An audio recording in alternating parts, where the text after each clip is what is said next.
Good afternoon, everyone. Uh, I'm Matt Fruman, Ward 3 Council Member and Chairperson of the Committee on Human Services. Today is April 29th, 2025. We are meeting in person in room 500 of the John A. Wilson Building and virtually via Zoom. The time is now 1:02 p.m. Today, we are conducting a performance oversight roundtable on the Community Services Block Grant. The Community Services Block Grant, or CSBG, is a federally funded anti-poverty grant operated through a network of local community action agencies. The objective of the CSBG is to address the causes of poverty by implementing programs that empower low-income residents, revitalize low-income communities, and improve economic self-sufficiency. The Department of Human Services, or DHS, is the district agency responsible for the administration of the CSBG, and the United Planning Organization, or UPO, is the designated community action agency for the district. UPO works within targeted program priority areas to address the causes of poverty, offering programming in employment, education, income management, housing, emergency services, and health and nutrition. When I look at the menu of programming offered by UPO, I see functions that are especially important because they are not replicated in the district government and because they help residents attain economic self-sufficiency. There are too many contexts in which residents must wait to experience an emergency to get help. The very lowest income residents can access case management through TANF. They can access a dedicated case manager in a shelter or through rapid rehousing. Our residents, however, shouldn't need to experience homelessness or extreme poverty to access the supports they need to thrive. I look forward to hearing more about how UPO designs, implements, and evaluates critical initiatives that help residents build wealth and financial security. With programs like free tax preparation, housing counseling, and financial education and counseling, their models offer the district the chance to get ahead of the curve on poverty. I also look forward to engaging with DHS leadership on how they administer the CSBG program. In a time of scarce resources, it is important that we make every dollar go further and that grantees receive the support they need to make the biggest possible impact. I'd like now to offer a note on logistics.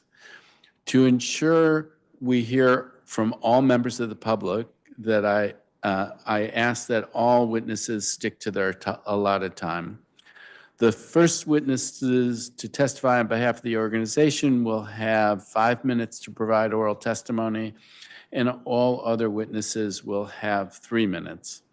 Witnesses from DHS and UPO will have as much time as they need. We will start by hearing from public witnesses who are participating virtually. For our virtual participants, I would like to provide some guidelines about using the Zoom platform. All witnesses participating in this webinar are currently listed as attendees in Zoom. This means that your microphones are muted and your cameras are off. I will call all virtual witnesses to testify on a single panel. I will call your name and a member of my staff will make you a panelist. If you wish to activate your video while you testify, you will need to click the button in the toolbar at the bottom of your screen that looks like a video camera. Please remain muted until it is your turn to testify. When it is your turn to testify, please unmute yourself.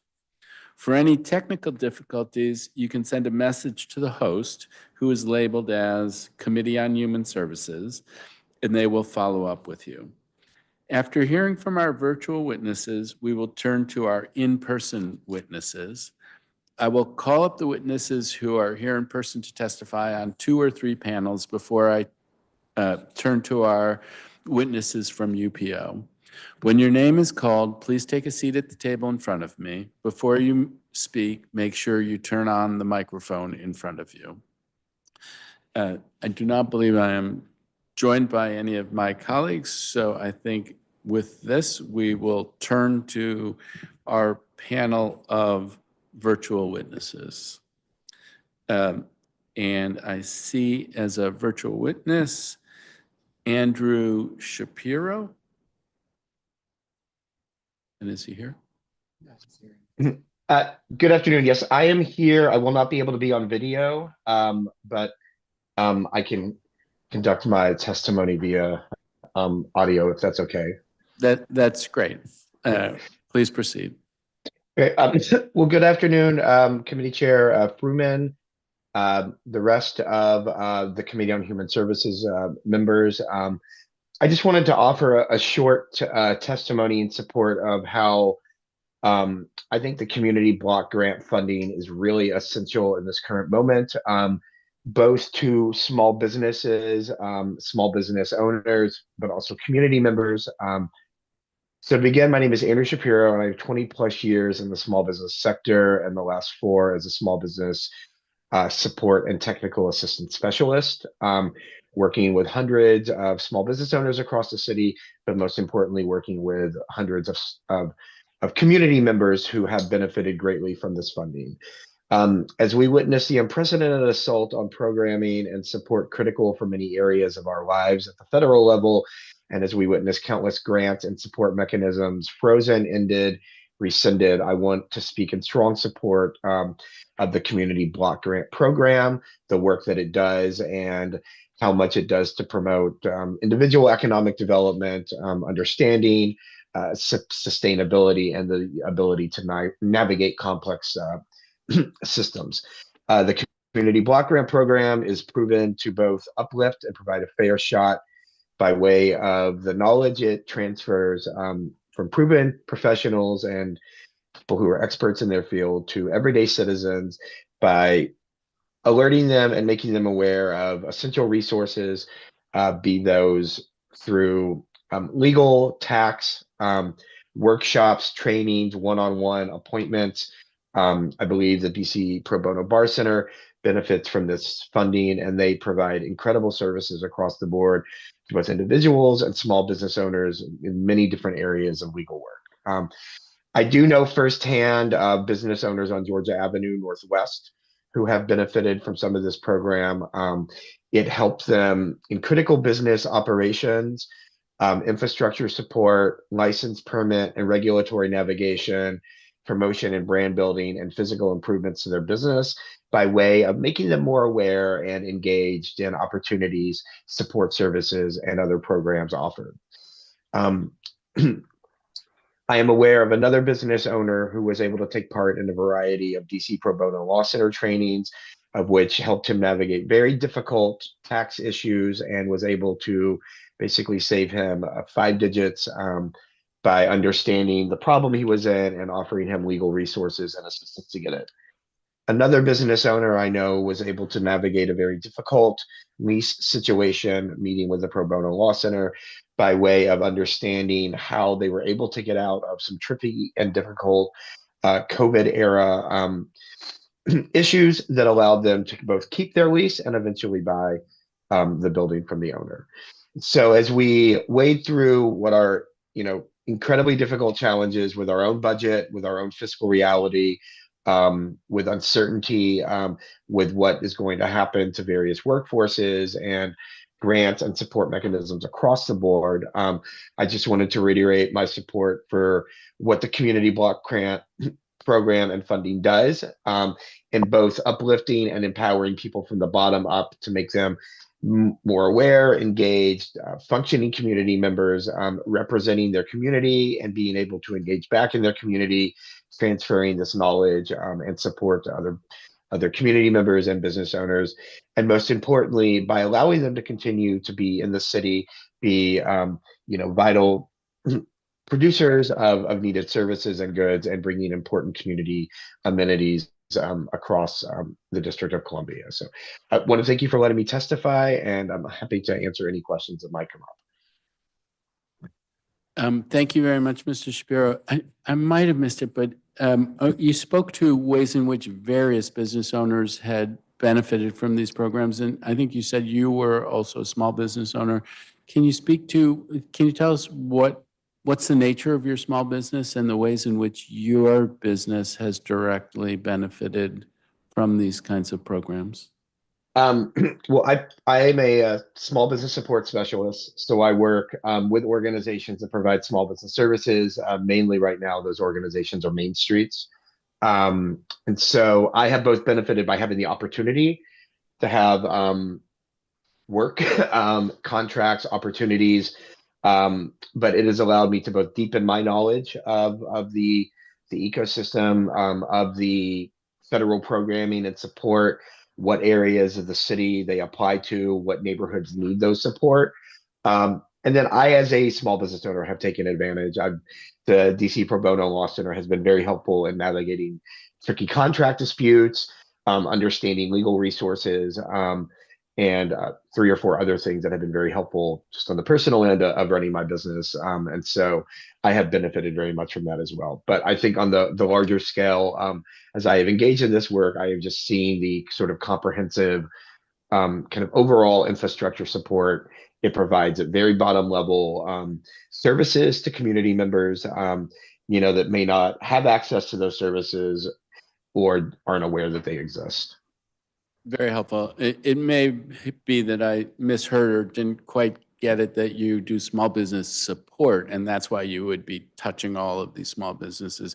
So that's super helpful, and it does give you Yes. a vantage point to see how it's the breadth of the impact of the program. So thank you very much for your testimony. I think we will now turn to our in-person witnesses, unless there's anyone else on virtually who's not on my list. Nope, we're good. Okay. So now I will call up our in-person witnesses. Lawrence Pullum, Douglas Quander, Cavante Randall, Patrick Mysoon, Jessica Harden,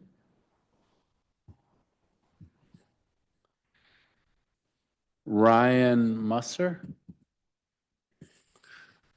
Wonderful. And with that, we have our 4 seats taken. So let's let people get situated and then.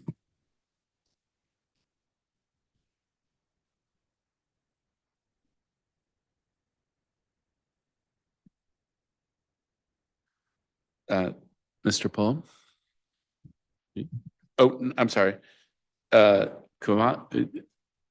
I read through a bunch of names and I didn't mark which ones came forward. Quander. Quander? Yes. Okay, thank you very much, Mr. Quander.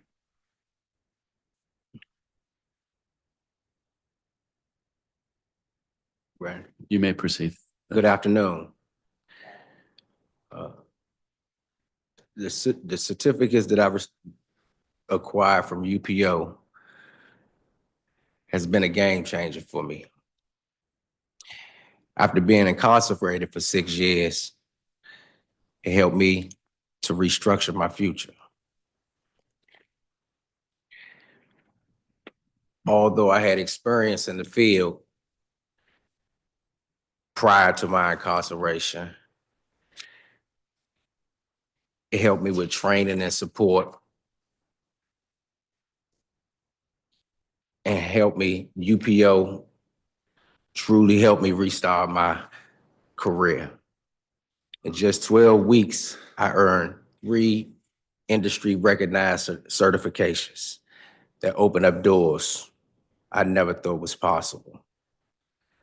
I now earn $29 an hour, make a 1-hour commute to work every day.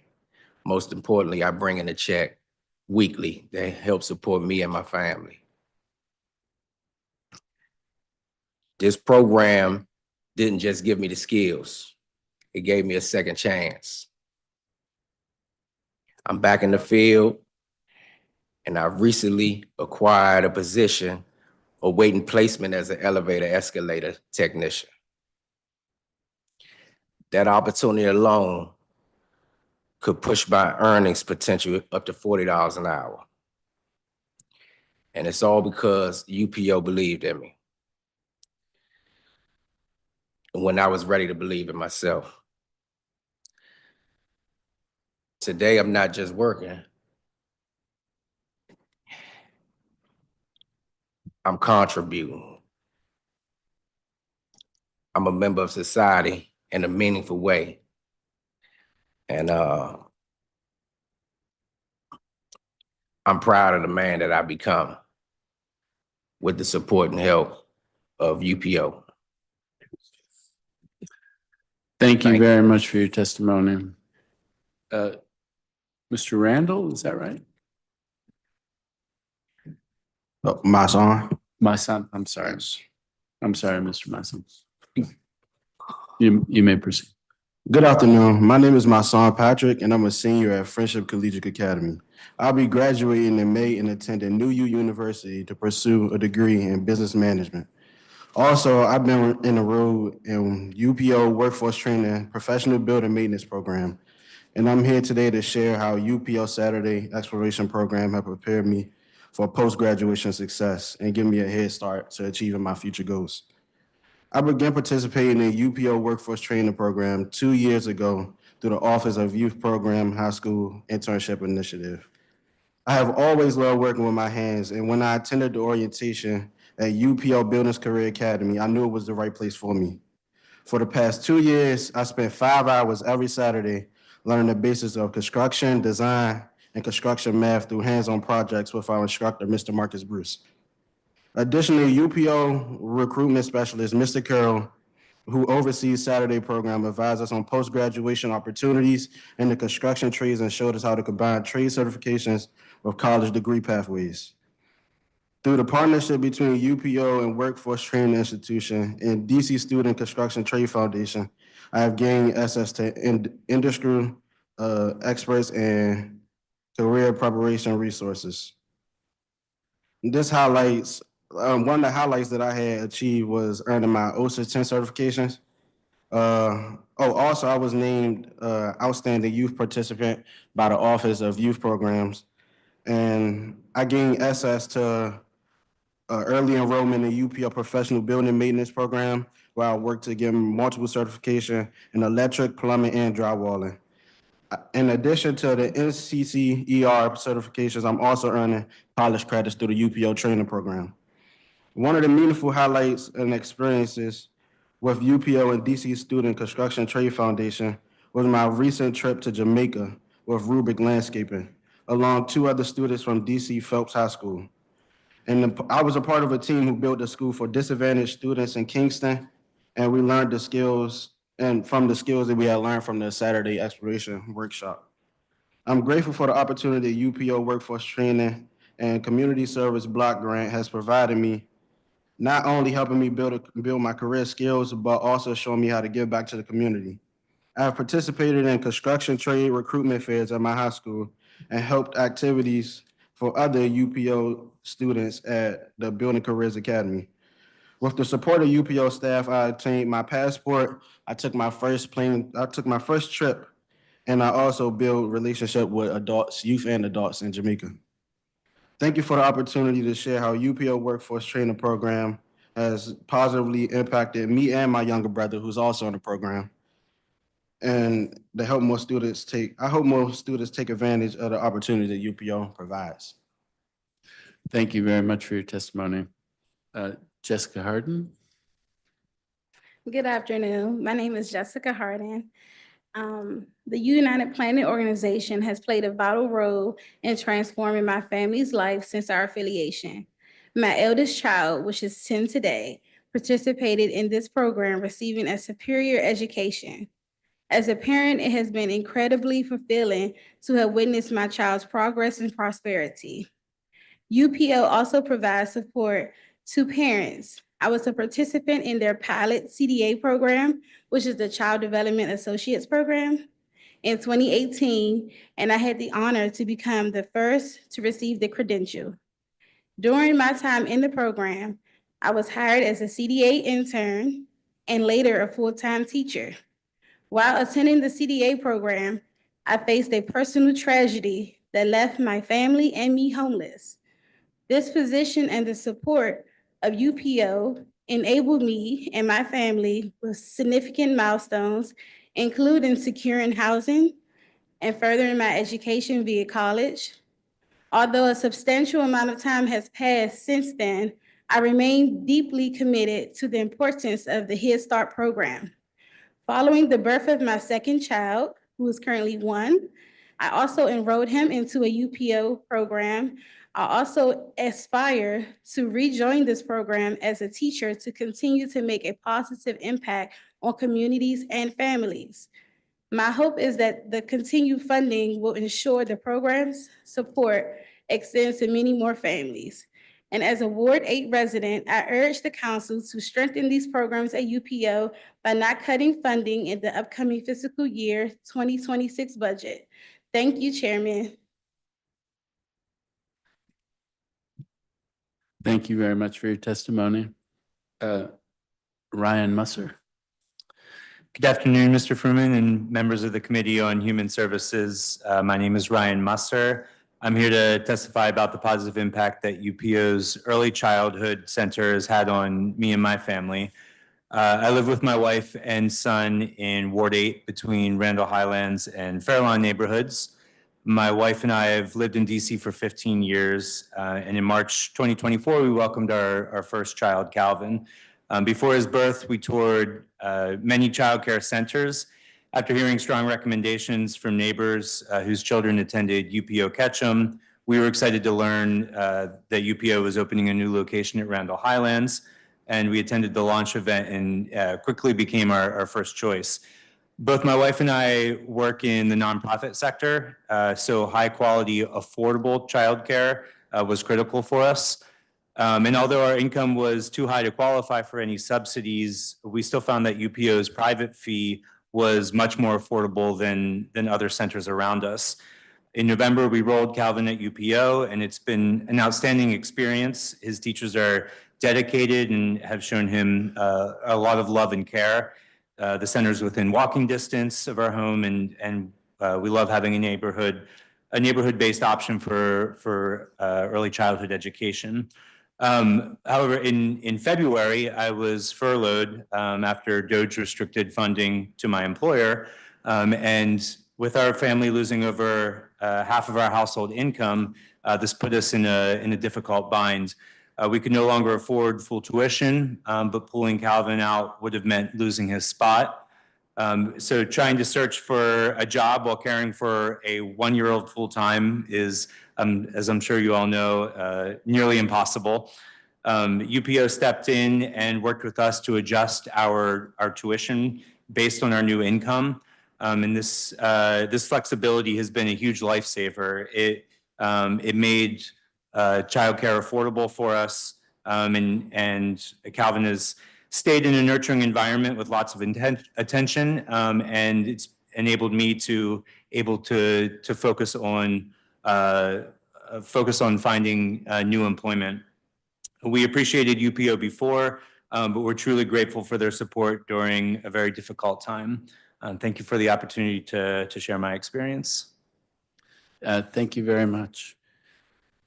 So a few questions. Mr. Quanter, thank you very much for sharing your story. Help me understand how it worked day to day for you, because somehow you got connected to UPO. So I'll be curious how it was when you first got connected to UPO, and then you talk about after a 12-week program, you were able to get the credentials necessary to get your first job. How did that work? How were you contacted, or how did you contact them? And then what happened in that 12 weeks? Well, I went through DOES, Employment Services, and when I went in, they had a few programs that they had available. So I went through Project Empowerment, and after that, I didn't find any employment.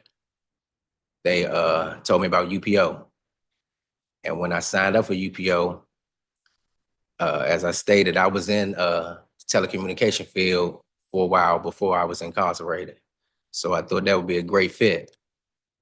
And when I signed up, and during that 12-week process, I was learning so much more than I already knew, and I was already in the field before.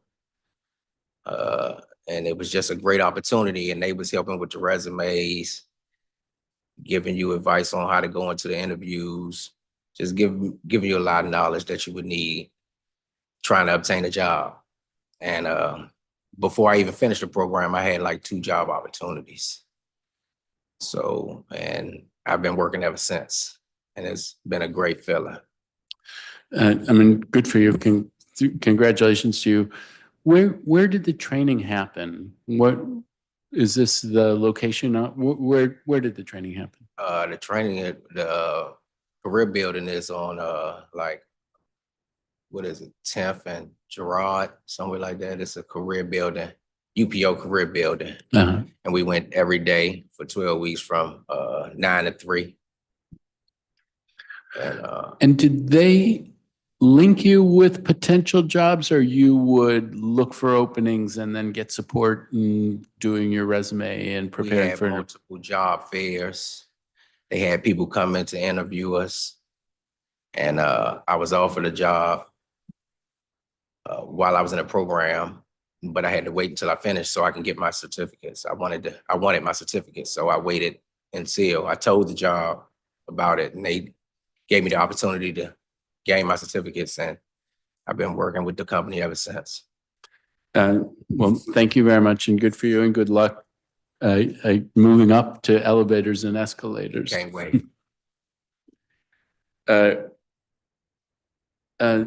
Masoon is your first name, Yeah, my son, yes. Masan. And the same kind of question. You're at Friendship Charter School, is that? Yeah, Friendship Collegiate Academy. And so how did you get linked to the UPO program? So I was with the what's that thing called? It was the Maryberry Summer Youth Program when I started off there, and I was my first year with Maryberry Summer Youth. They placed me somewhere where I didn't really like wanting to enjoy that field or whatever. But then I had switched over to UPO Workforce Training Institution, and when I went there, it's like was doing everything that I needed. Like I was learning everything that I wanted to do because I wanted to do real estate and I wanted to go into construction trades and stuff like that. So it was teaching me everything that I needed to learn to get into that field. So was it that you were exploring a bunch of different options in UPO and these programs were one of them, or did someone suggest to you, you should try out UPO? It was just luck. It was luck. And yeah, I found the right place. So. And then on the Saturday program, how many other kids are in part of that program? I think it was sometimes about like 15, 20. It was a lot of people in there. 15. Yeah, sometimes. All from Friendship Collegiate? No, or from other- different schools or all different areas. And located at Friendship Collegiate or located at a different Different place? areas everywhere around. So you would go one Saturday to one place and another Saturday? No, every Saturday we went to the same location. But yeah, I was just inviting people every time. I was inviting my brother joined, my cousin about to join, 2 of my friends about to join. Everybody want to join. So it's like. And I mean, congratulations on the trip to Jamaica. That sounds like Thank a good one. And you're hoping to get connected to a job once you finish school, or are you connected with a job at this point already? I'm not connected to nowhere right now, but right now I'm just learning the basics and stuff and trying to explore my opportunities and see what I have in life. All right. Well, thank you very much for coming out and testifying. Ms. Harden, you said your first child, 10 years old today? Yes. Happy birthday.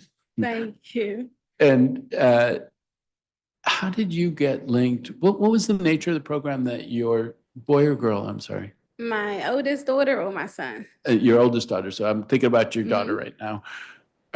What sort of program was she in? A Head Start program? Is that the idea? I was working as a substitute teacher at a center called Kennedy Institute. It's on Buchanan Street. It's like further up northeast. I was working there. The program was really great. I wanted to enroll her. She was 2 at the time. Mhm. So I got connected with UPO. They were doing like a training. And it was strange because I wasn't really supposed to be in a training that day. And so I met pretty much everybody. They had coaches, they had, a lot of people doing the training. And I said, I want to put my daughter in this program. This is a good program. This is before and after care. I'm only working part-time right now, but if I put her in daycare, I can work full-time. So I was able to get a subsidy voucher for her to attend. And she stayed with that program until she was 4. Mhm. And, she went on to school, et cetera, et cetera. And boom, I got pregnant again. And the first thing I thought about was UPO. Prior to have been working with them and having a child there, it was a no-brainer where I was going to put him. And in the meantime, you've been an early childhood educator? Is that what you were saying? Yes. So when I was a parent, when she was 2, I went through their Child Development Associates program. It was their first program. They hired me as a CDA intern during the program, so I get my 480 clock hours to get my certificate. And once I got my certificate, they hired me as a full-time teacher. I worked with them for like 3 years after that. All right, well, thank you very much. I mean, part of what trying to do here is understand how it is UPO touches different people's lives, and clearly it's touched each of your lives. And so this is a concrete way for me to get a feel for what it's all about. I don't want to take you to a hard place, but you did talk about having a tragedy happen and then being at risk or in homelessness. And I Yes. wonder if you can speak to how it was that UPO helped you to get past that. Okay, so I was already in the program as a parent and then as a teacher in training. Tragedy struck, our house flooded. And because we were displaced like that, we were in like a hotel. And so I contacted the center to let them know what happened, and they immediately contacted headquarters and the wheels started spinning. And once they did that, they told me about the Virginia Williams Center. And so my family engagement specialist, she went with me to the center, waited with me and waited till I talked to someone. And then I got connected with the Community of Hope program. Miss Lisa, her name is Lisa Austin. She gave me things to go to, I want to say the Goodwill to get clothing. And also they work with me on my hours as far as, my 480 clock hours. They did not penalize me. They allowed me to run around, to get clothing, food. It's like they made sure my child didn't have any type of psychological issues. They made sure that she talked to someone about her social emotional, because after dealing with something as substantial as like a flood, my child she was like a little eager to take baths, if that makes sense. She was kind of like scared of water because water took away everything that she loved. So with her going to school, they made sure that, she talked to someone, because she was in school for a long time. So she was very verbal. So she was able to say, I don't like to take baths. I don't want to go to take a bath because water took away my home. And so once they talked to her about that, they got her the services that she needed. I was still able to work part-time. They made sure that my family had clothing. They made sure that we got a new place to live. And they eventually hired me full-time, which gave me the hours that I needed to get a new apartment. And so eventually I was able to get a new apartment, and then I worked with them full-time. And so I was able to get housing, apartment. I got a car. I wasn't really driving at the time, so I was able to afford a better living. Well, thank you very much. That's a great advertisement for the organization. Mr. Musser, it sounds like, are these early childhood centers that you had sent your child to? Is that the idea? And Ketchum and Randall Highlands, maybe it's just a coincidence, but those are the names of school. They're the names of neighborhoods, but also the names of schools. Are they located at those elementary schools? Correct. Yeah. So UPO runs an early childhood center that on the campus of the elementary schools. Correct. Interesting. And how many children are in those different programs? In my son's class, which is I think like 3 months to 18 months, I believe. I I don't know for sure, but my guess is probably around 8 or so. I don't know for sure, but Fair, but that gives me a sense. And is it go straight up to 3 and 4, or is it just those pre-3? Under 3. there is so the UPO goes up to 3, and then at Randall Highlands there's a pre-K program, but I don't think it's not it's a It's a DC pass unaffiliated. Yeah. Okay, that's interesting. And I'm sorry to hear about your experience, and it's all too common. Good luck to you in sorting it out. How did it happen? Did you approach UPO and say, this has been the change in my condition, and then they worked with you? How did that all Correct. work? Yeah, my wife and I were trying to figure out what to do. Do we take him out of daycare? Do we keep him in and continue paying the price that we were paying, and hope that I could find a job quickly before our savings runs out? And then I thought, let's reach out to them and see if there's any flexibility in terms of pricing. And they were very responsive and asked for documentation that I lost my job and updated income information. And they, I don't know, turned around probably within a week or so and gave us a new price, which was around like 50% of what we were previously paying. All right, well, I'm glad to hear that. I'm sorry to hear that you're in the situation where that happened, and good luck to you in this next chapter. Good luck to all of us in Thank this you. chapter that we're facing. I want to thank all of you for your testimony. Really appreciate it. Really helps me have an understanding of the work, not just as an abstraction, but in the way in which it impacts lives. And good luck to all of you. Thank you. Thank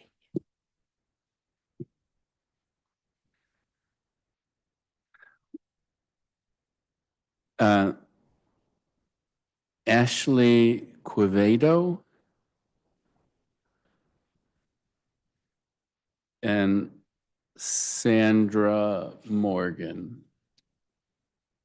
And then Lafayette and Andrew, the next panel. Great.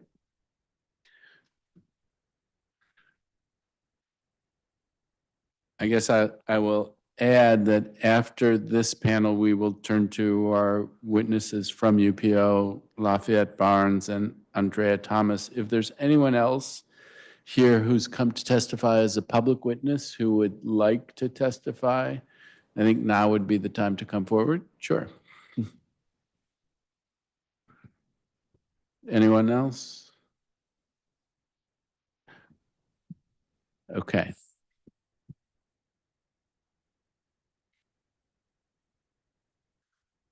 All right, Ashley?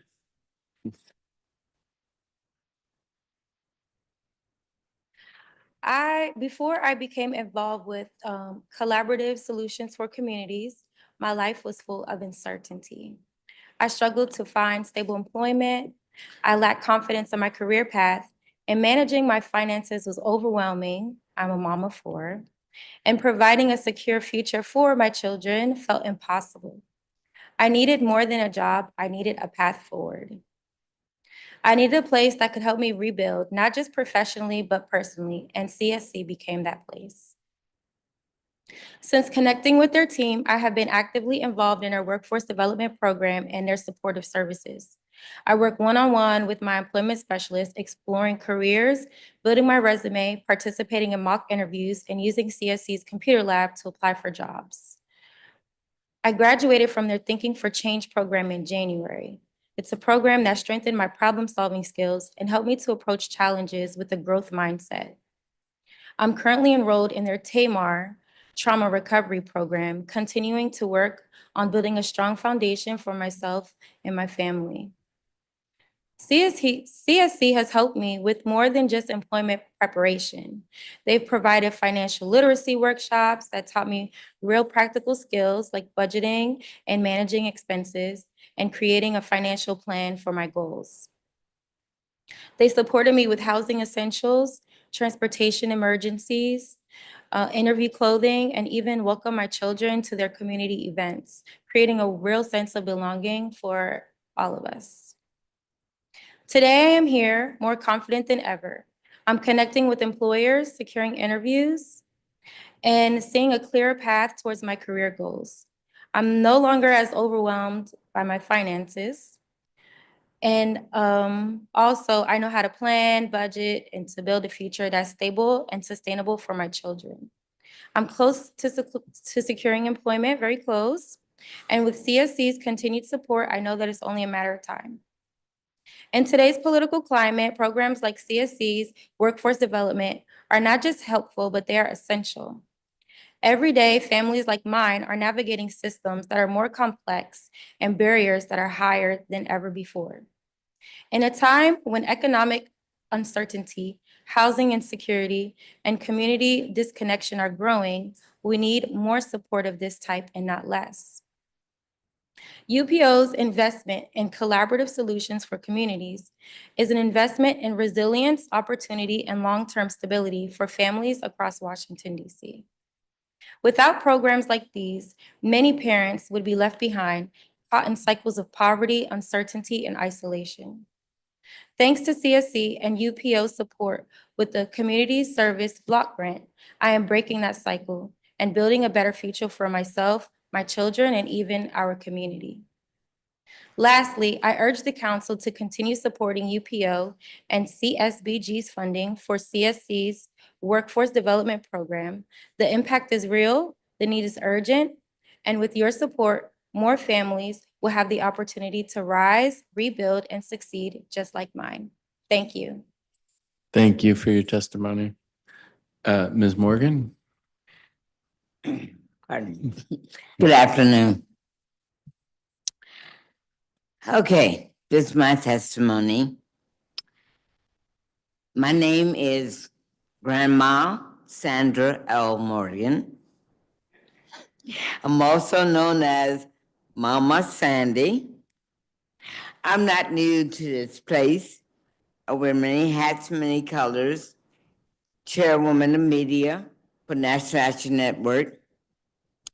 DC Poetess Ambassador for DC, pre-DC statehood.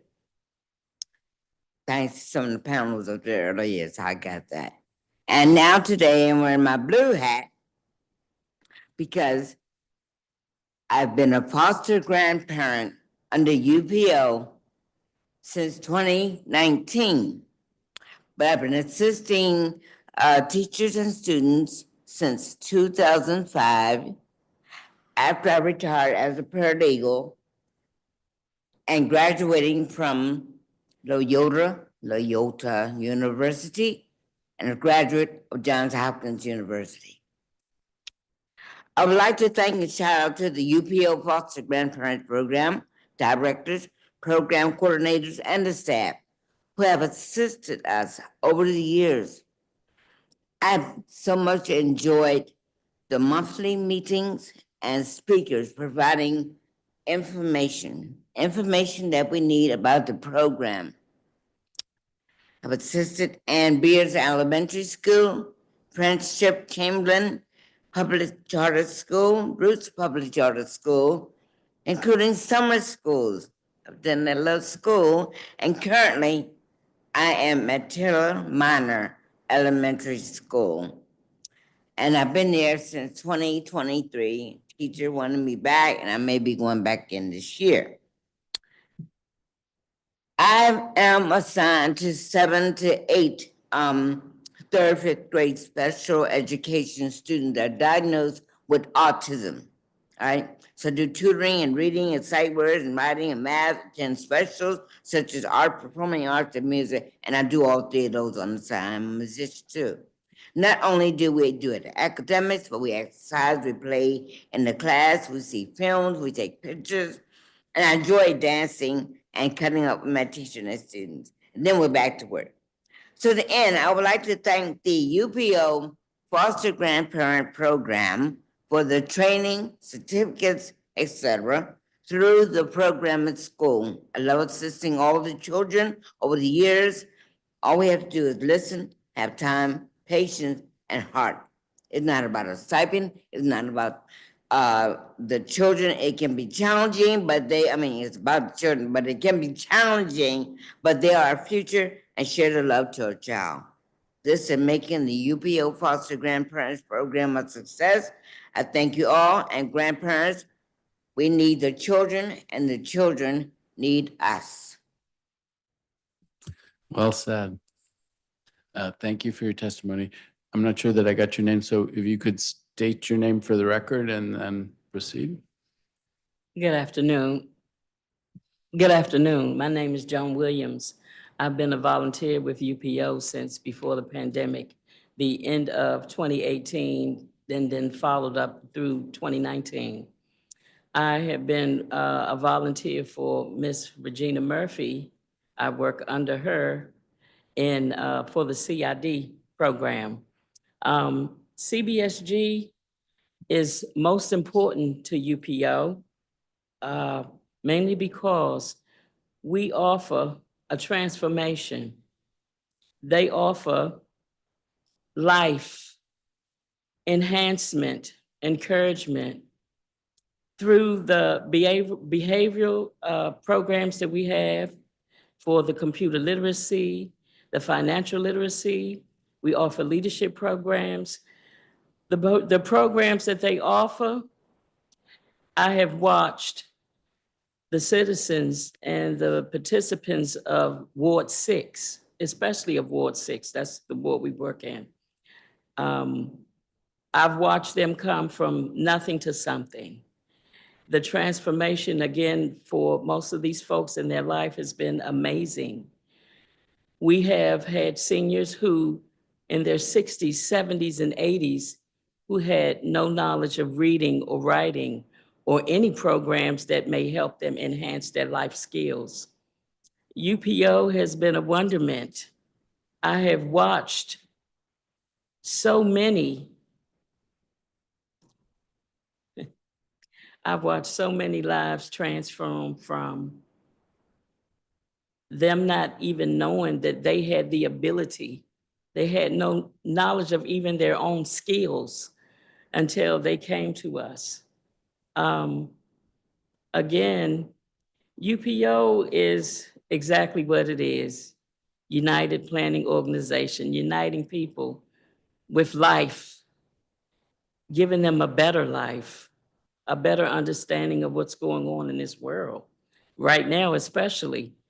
But they improve the well-being of so many thousands.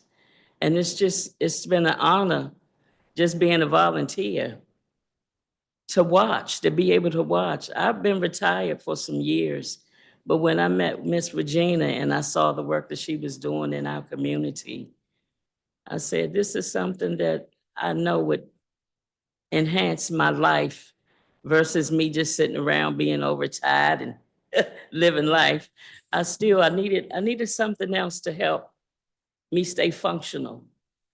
And just being a part of UPO has just been wonderful. It's been wonderment. Thank you. Well, thank you for your testimony. I mean, it is interesting how when you're doing things for others, you're also doing something for yourself. So it's a great lesson that you're talking about, and great that you're able to see lives being transformed. Can you talk to me just a bit about where it is that you go? Is there a building that you go and then you are working with different people? How does that operate? Yes, I'm in the Greenleaf Senior Building in the middle of M Street. It's off of M in Delaware between National Park Stadium and the Wharf. And so there's So we have, UPO has set up a computer lab in our senior building. So we are able to nurture our constituents. We're able to provide the classes there. They have a computer lab where we have seven people at a time. We have 2 different sessions, but we have several classes that we offer, especially with our behavioral, mine is racing, with our behavioral science. But the classes we offer, we have there.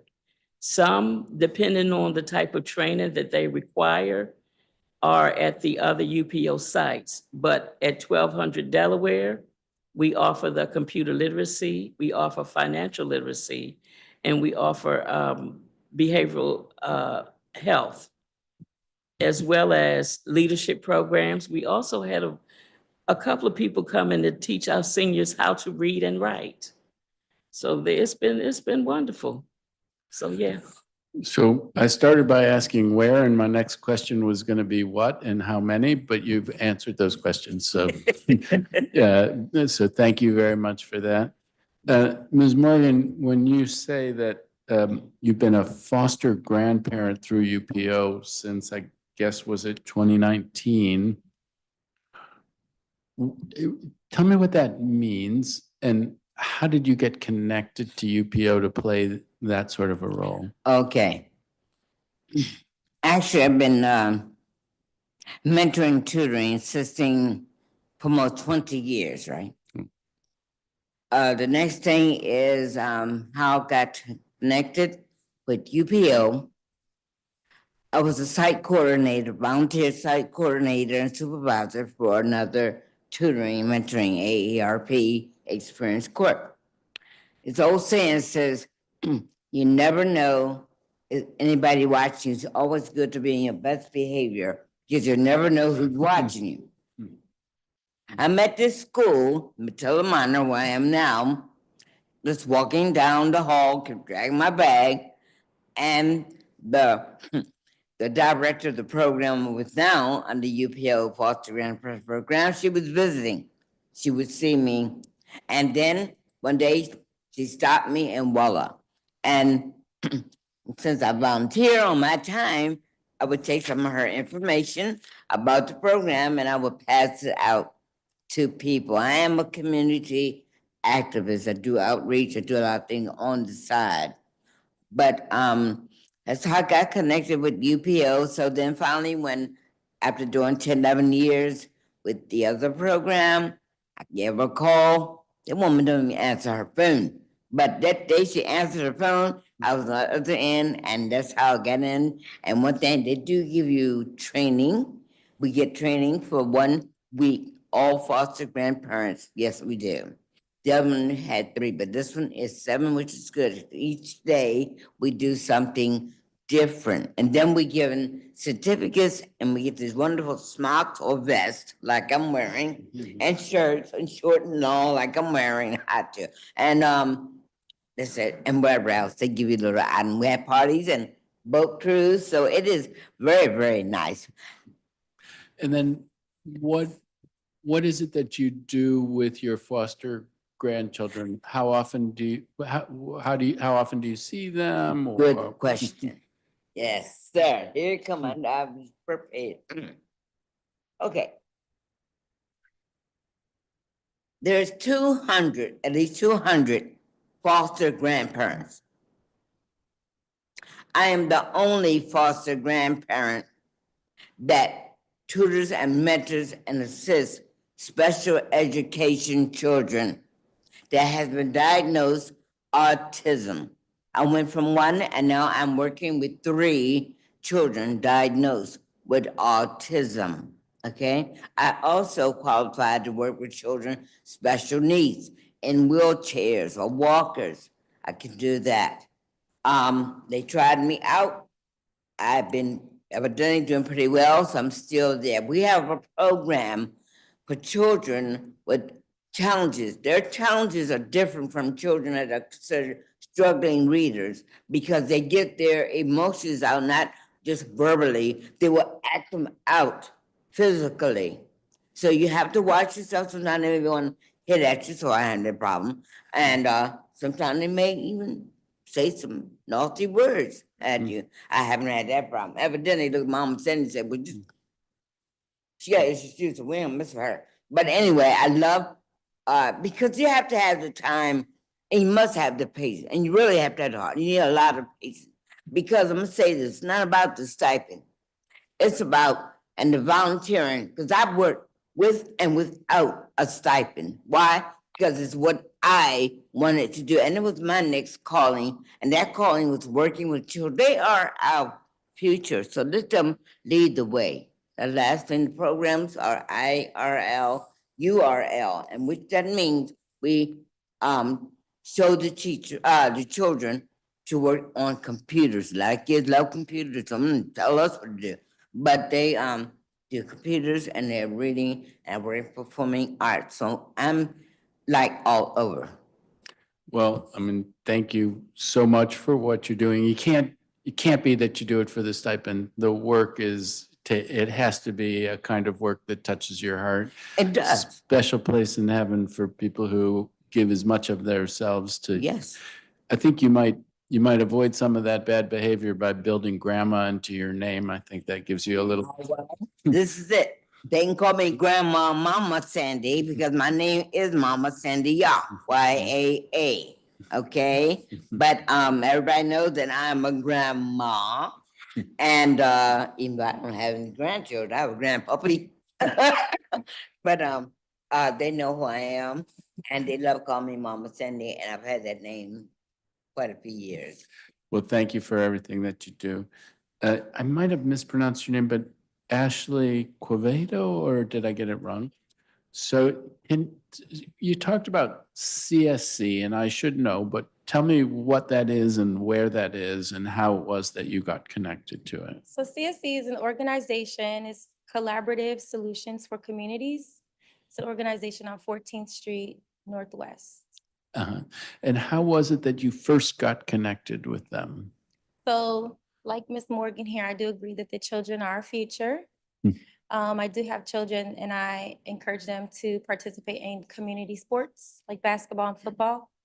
And one of the coaches actually just so happened to see me and tell me that he thinks that I would be great for a program that they were having at the time, which was kids introduced to gun violence, since my children's father did pass away a few years ago.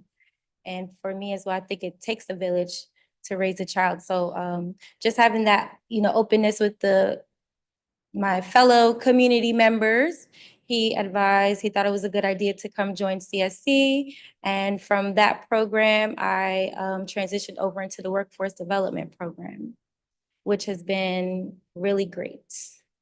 And you said you were getting different kinds of trainings. Can you tell me what sort of trainings, what it is that I don't want to jinx it because you say you're close, but what field are you pursuing at this point? Well, at this point, due to the economy, the job economy and everything that's happening, I am pretty much open. I do have over 20 years of customer service experience and about 6 years in the banking industry. So I'm just pretty much open. We did do a program I joined called Thinking for Change. I'm going to pull up some notes here, which was really good. And we had a lot of people in the class as well. It was very interesting to see how it affected everyone. And so Thinking for Change gave us the tools to rebuild our mindset by addressing the root of decision-making and helping us manage our mental health, repair relationships, and develop confidence and problem-solving skills that, people would need to rejoin the workforce. Yeah. And so for that one, how many other people were part of that same program at the same time? Is that a one-on-one thing or is it a small group? Yeah, it was a group. Mhm. I want to say about between 20 and 25 people. Really? It was a really nice turnout. Not only that, but after that programming, they did have room and opportunity for one-on-one sessions, job readiness coaching sessions, or mock interviews that we were able to do as a group and also as individuals. All right, well, wonderful. Well, good luck to you and thank you to all of you for your testimony. Thank you. Thank you.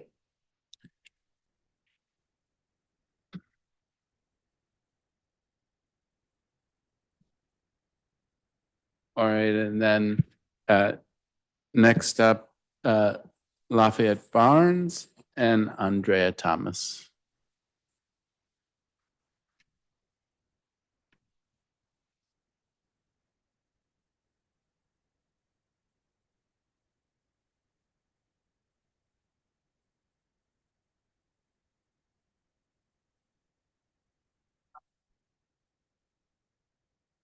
And Thank you so much for this opportunity.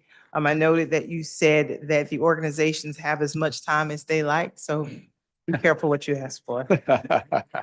I do have prepared remarks, but I will add a few things that may clarify some things as I go forward, if that is fine.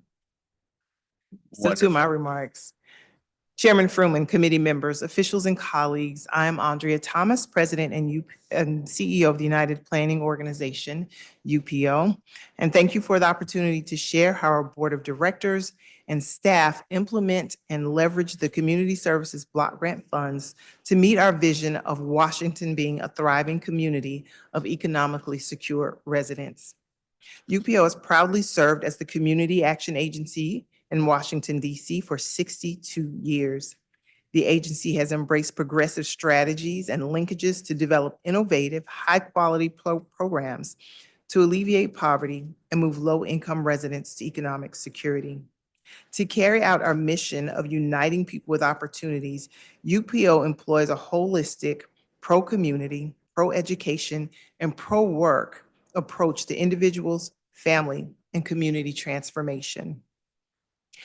In pro-education, beyond being DC's largest early Head Start provider, UPO was chosen by OSSI to share our expertise through training and technical assistance to 13 other early learning quality improvement network centers, ensuring that they too provide high-quality educational, social, and health supports to Head Start families. As you know, access to high-quality early education is critical for working families. It provides children with a strong educational foundation while enabling parents to pursue economic stability through employment and career growth. And I will also say it allows teens to pursue their education because we're also housed in high schools here in Washington, D.C. For elementary through high school youth, our Youth Services Division partners with DC schools to deliver tailored programs that support social and emotional development while encouraging an excitement for science, technology, engineering, and math through our STEM initiatives. Likewise, our Epic Book Club stimulates a passion for reading, which in turn strengthens reading comprehensions for our students so that they are not left behind in their educational journey. We are proud of the broad reach of our programs, and I would like to highlight our Construction Trades Exploration Initiative. Since 2021, this Saturday and Summer Academy has introduced 800 high school students to construction trades like plumbing, cabling, and electrical that can lead to future certifications, apprenticeships, and sustainable careers. This program is a partnership between the UPO Workforce Institute, the DC Students Construction Trades Foundation, and the DC Office of Employment Services, Office of Youth Programs. One of our students, who is fantastic as my son, one of our students, Sydney Mack, received the DC Students Construction Trades Foundation Step Up Scholarship. She is now an architecture major at Prairie View A&M University. And so we are excited to see where this will lead her professionally, which leads me to our pro-work approach, which is anchored in our UPO Workforce Institute. Our institute is an OSSI licensed higher education institution with nationally recognized vocational training programs in locally high demand fields. Over the past 4 years, we have invested roughly $3.5 million in vocational skills training. The return on that investment is an estimated $81 million in earnings by residents trained and/or placed in employment. And you've already heard about our workforce impacts through the testimony of our customers today. I would also like to take just a quick moment to note that we do support other community-based organizations with grants so that they too are able to train Washington, D.C. residents towards certifications and job placement. Our pro-community efforts are wide and deep and reflect our strong community collaborations. For example, Our week-long Community Leadership Academy helps residents engage with local leaders and amplify their voices to drive the growth and development that they want to see in their neighborhoods. Our advocacy is also expressed through our forums that focus on the intersection of poverty and policy and shed light on housing, education, community violence, the benefits cliff, and other issues that impede or promote community stability and economic security. Our strategic partnership network enables us to place staff directly in what we call community impact zones in Ward 5, 6, 7, and 8. And you heard a little bit about that before. In each zone, our team members are hosted by organizations to serve as a backbone agency to marshal resources and partnerships that improve the quality of life. Our triannual community needs assessment consistently shows that affordable housing is a top concern of DC residents. We convened a forum to explore bold actions to support housing stability and to stop displacement. And we partnered with premier developer TM Associates to deliver a new 101-unit apartment building in Southwest. All of these units are for households who earn up to 50% of the area's median income. UPO's long experience in DC enables us to partner with foundations, nonprofit organizations, and private industry to accomplish our work. But UPO is also a trusted partner to DC government. For example, DISB chose UPO to run DC's Financial Empowerment Center. And when the mayor's office initiated the DC Upward Mobility Project, they sought our input on how to create better alignment between DC agencies. And we are a partner of the city's continuum of care for the homeless as the operators of the shelter hotline transport. My testimony today is just the surface of UPO's vast reach and our effort to fulfill our mission of uniting people with opportunities. Thank you for allowing me to share these remarks, and for allowing us to share, and we look forward to answering any questions you may have. Thank you very much. Mr. Barnes? Good afternoon, Chairman Furman and members of the DC Committee, members of the DC Council Committee on Human Services. I am Lafayette Barnes, the newly elected chair of the United Planning Organization, a native Washingtonian, a longtime Ward 8 resident, and a former cabinet member of several administrations in the executive office of the mayor. I am deeply committed and caring about the people of the District of Columbia, and am honored to join UPO's board in 2020 and serve as its board chair. I am committed to advancing UPO's mission, uniting people with opportunities, and its vision, creating a city of thriving communities and self-sufficient residents that is driven by input from the people we serve across the District of Columbia. It is the spirit of community action, and UPO embraces it.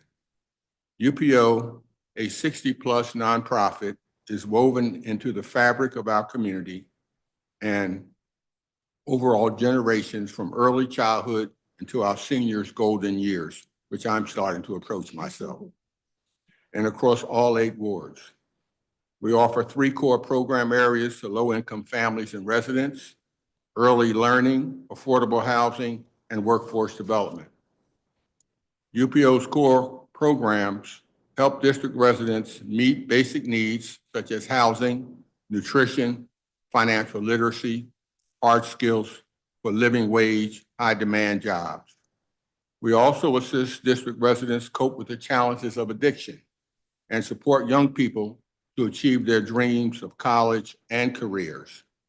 For 60-plus years, we have built these programs and relationships and have become, in my view, trusted partners to district residents, district government, nonprofits, and the private sector. Our impact in 2024 reached over 55,000 DC residents. For example, UPO is the largest provider of early Head Start services. We nurture 710 infants and toddlers, and oversee quality improvement networks, QUIN, centers that serve 427 children.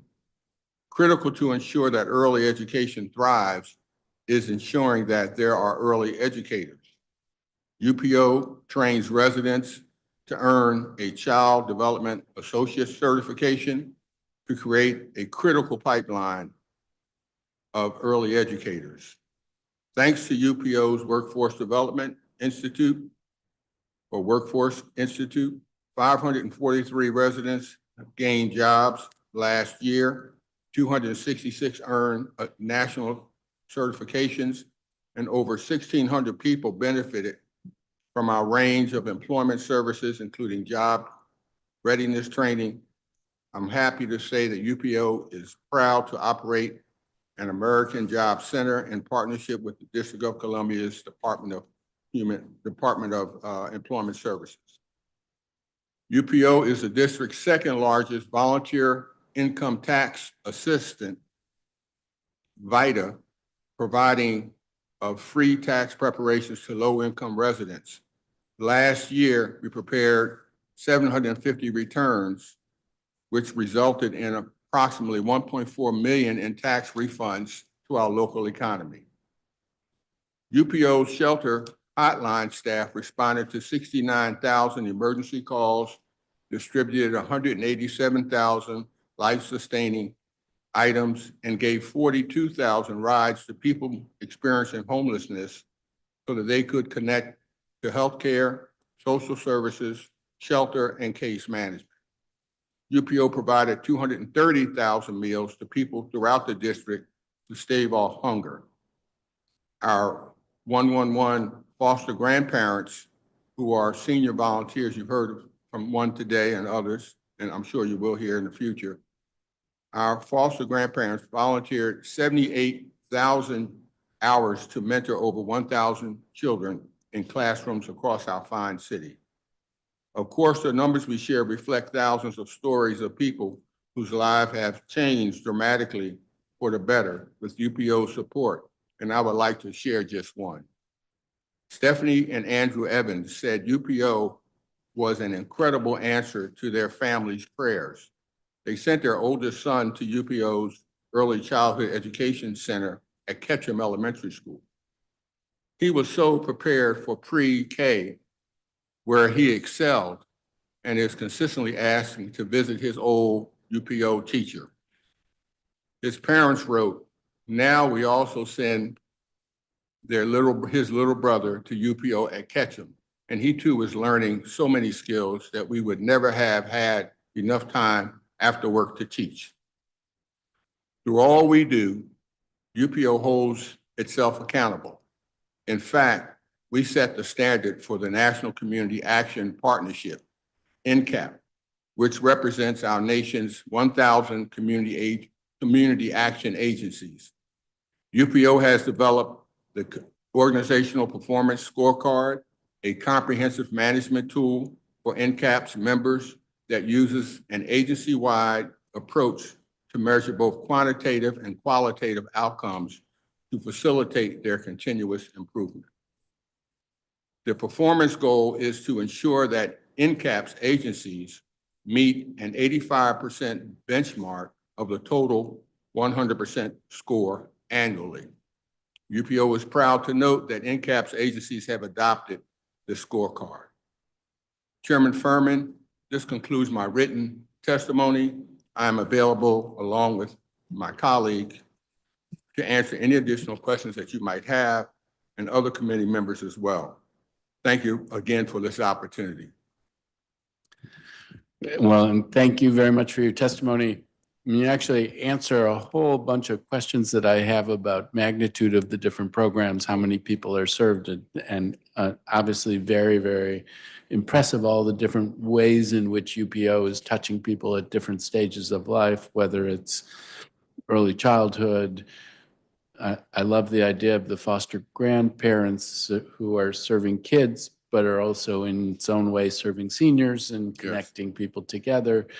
I will have a series of different questions, but I don't think we're going to be able to cover all of the things that UPO does, because I am struck by just how many of them there are. Well, Mr. Chair, whatever we can answer today, we're happy to, and of course, we'll be more than happy to send you written responses for you and your colleagues as we move forward.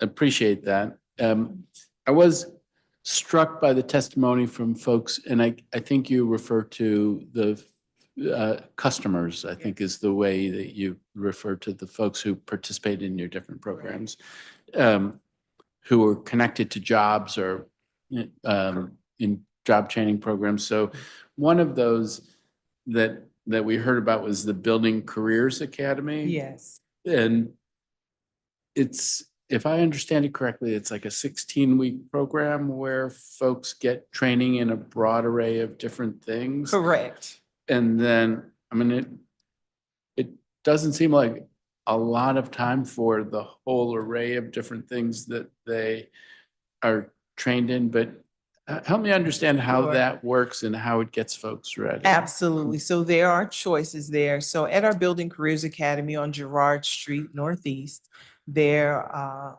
4 areas. There's plumbing, cabling, electrical, and professional building maintenance. Those are all NCCER certified trainings. And so we follow that curriculum.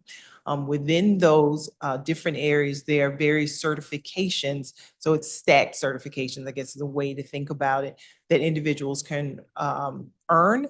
So when they are completed with that, then they go to our Workforce Institute placement, and then they're assisted with finding jobs. But we do follow a nationally certified curriculum for our professional building maintenance, again, cabling, plumbing, and electrical services. And then individuals can move forward to move into apprenticeships and continue on with their certifications in those areas. So, and is it that they get training in all of those topics, or they pick one They and they pick do, one. and they spend the Correct. 16 weeks on Correct. that? Okay, And that helps me. 16 weeks when you add on the soft skills training as well. And then I've toured a number of union training facilities, Mhm. and, you know, often we have debates in the council about project labor agreements, and Mhm. the union training facilities tend to be in PG County as opposed to here in the district, and really want to connect district residents with those kinds of opportunities. Absolutely. How do you interface with those union apprenticeship programs coming Sure. through this? Sure. So a couple different ways. One, our Workforce Institute reaches out to those programs. They let them know about the trainings that we are having, so they can send folks who've reached out to them who are interested, so they know they can begin their training in the various areas with us. We have sent our trainees to them for apprentice, so the unions for apprenticeship opportunities. And so we have those partnerships and linkages. But in terms of ensuring that they know that they can send people to us, it is a part of our ongoing outreach to the community through social media, through direct relationships that we have, and then of course, the old-fashioned way, flyers posted in various areas across the city. So really appreciate that. I mean, it'll come back around, but every time we have a debate about project labor agreements and the concern that, I support them, Sure. but there can be a concern that to what extent are they benefiting district residents? And part of that is pipelines into the unions. Correct. So it does seem like a natural synergy with you. Mr. Chair, may I just add to Andrea's comments that as we look forward, members of the board working with the executive staff at UPO, we're also looking forward to jobs of the future. So with all of the development that's going on in the city, we're very excited about. I know we have to go through the details about the coming of the commanders back to RFK and some of the other development, big projects that are happening. We want to make sure that UPO positions itself as an entity that can train district residents for those job opportunities. We're not taking a position one way or the other. Yeah. We're not turning this into that. But I hear you. It's when somebody talks about spending $3.2 billion, who's going to get paid in Right. that process. So I definitely hear you on that. I mean, one of the things that I think, Mr. Barnes, you might have said how many folks pass through this program, but remind me. And then you both also talked about the accreditation and the monitoring programs. What do you do to see how people are doing 1 year in, 2 years in? Do you do any kind of, how many people pass through the Building Career Academy? And then what happens once they're out of it? So for the individuals who come through the Building Careers Academy in any of our training programs, we do a 30, 60, 90, 180 day, and then a year out benchmarking. Now, what we believe is in terms of them being employed and following up with them. The further out it is, quite frankly, the harder it is to get that information from individuals.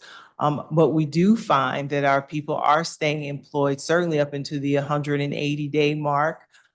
We try to make sure we're focused on placing our folks not just in jobs, but jobs with benefits. When it comes to a year out, even though we try to kind of coax people back, whether it's with a gift card or something else, to say, hey, we want to know how you're doing, we do see smaller numbers. And, my feeling is people come to us, they feel like they've gotten what they needed, they're off to the races, and they're moving forward. So even with those numbers that we receive a year out, we believe that the employment numbers are higher than what we see because people are just moving forward. They haven't, and for those who do fall back and they do need help, they tend to return to UPL when they need assistance. So I hear you on that, and we heard it from the witnesses. I mean, we had a number of people who came forward to say, in effect, I was in a dark place, I got help, I'm on the road. Yeah. And so then where that road takes them, helping folks get out of that dark place, believe in themselves, get their first job, Right. critical. But also, I'm glad to hear that you are tracking it over time as well. Mr. Chairman, I just add very quickly also, I had mentioned earlier that we have developed what we call our organizational performance scorecard. And the purpose of that scorecard is to help facilitate continuous improvement in a number of areas. And if you'd like more information, I'll be happy to send it to you. There are like 58 different indicators, so I don't think we want to go through all that today. But that's a tool that nonprofits, UPO, and others can use to see that those young people or those folks who are graduating and finding employment are retaining and sustaining that employment. So we want to make sure that people are aware of that scorecard so that we can continue to monitor after the year the success of these folks maintaining jobs. And as we mentioned earlier, jobs that provide living wages so that they can have a living wage in our community, if that helps. Yeah, please do send that to me. I also serve on the Workforce Investment Council. And sometimes we talk about the unemployment rate, which the unemployment rate is the number of people who are looking for a job over the number of people who have a job or are looking for a job. And it misses a giant population of people who are not actively looking for a job. And I do have the sense that you are serving folks like that, drawing them into the workforce when they weren't. And so I'd be very curious to hear more about how that works. Happy to follow up. And again, from your position, if there's opportunities that UPO can talk to you and others on the Workforce Development Council about ways that we can be a gateway, if you will, to helping those people who are looking for work and need training. We're happy to do that. All right, wonderful. Another program, so there's the Building Careers Academy. Trades Academy, and then there's also Safe Serve, or Serve Safe, I'm sorry. So, and this is a thing, I hear about job training in the building trades in a lot of different places. Now I hear about it from you. And then there's the Serve Safe in the culinary arts, and you hear about that in other kinds of places. So I'm curious how that works. How many people are passing through that program and, Sure. and how it's working. And then I guess I'll just combine it. There are other folks out there who are doing this, and how do you interface with like a DC Central Kitchen, for Right. example, or things like Right. that? So I'll take the first part and then I'll remember to talk about DC Central Kitchen as a service provider. So UPO has many OSCE certified trainings, one of them being the culinary arts. I believe that one of the key roles that our instructors take is making sure that they are well versed in their particular areas and that they have made relationships with employers in the area, along with our Workforce Institute. So when we have a trainee who says, hey, I was already hired before completing my work, it's because his instructor knows who to send them to. He's already created relationships. And the same is true for our culinary arts. So there are relationships that are already built with restaurants in the area, such that our instructors can say, hey, we have these people who are about to graduate, and they know that they are getting quality graduates from our programs. So we have several hundred graduates that come through our culinary arts, plumbing, cabling, electrical. In the past, and we hope to bring it back again, we had EMT, we have the CDL licensures as well, and our child development associate trainings. And all of them, again, are underscored by relationships with those who can hire our trainees when they complete with us. You spoke about in DC Central Kitchen. The other thing that I want to note is that we do also fund other nonprofits. So when we had the young woman talk about collaborative solutions for communities, it was through that connection that we fund them, that is the connection. So I wanted to make sure that that was clear. Catholic Charity, Spanish Center, DC Central Kitchen, Edgewood Brookland Family Support Collaborative, Jubilee Jobs, and Vita Senior Centers are the organizations right now that we're funding and supporting, typically with a focus towards job training and job placement.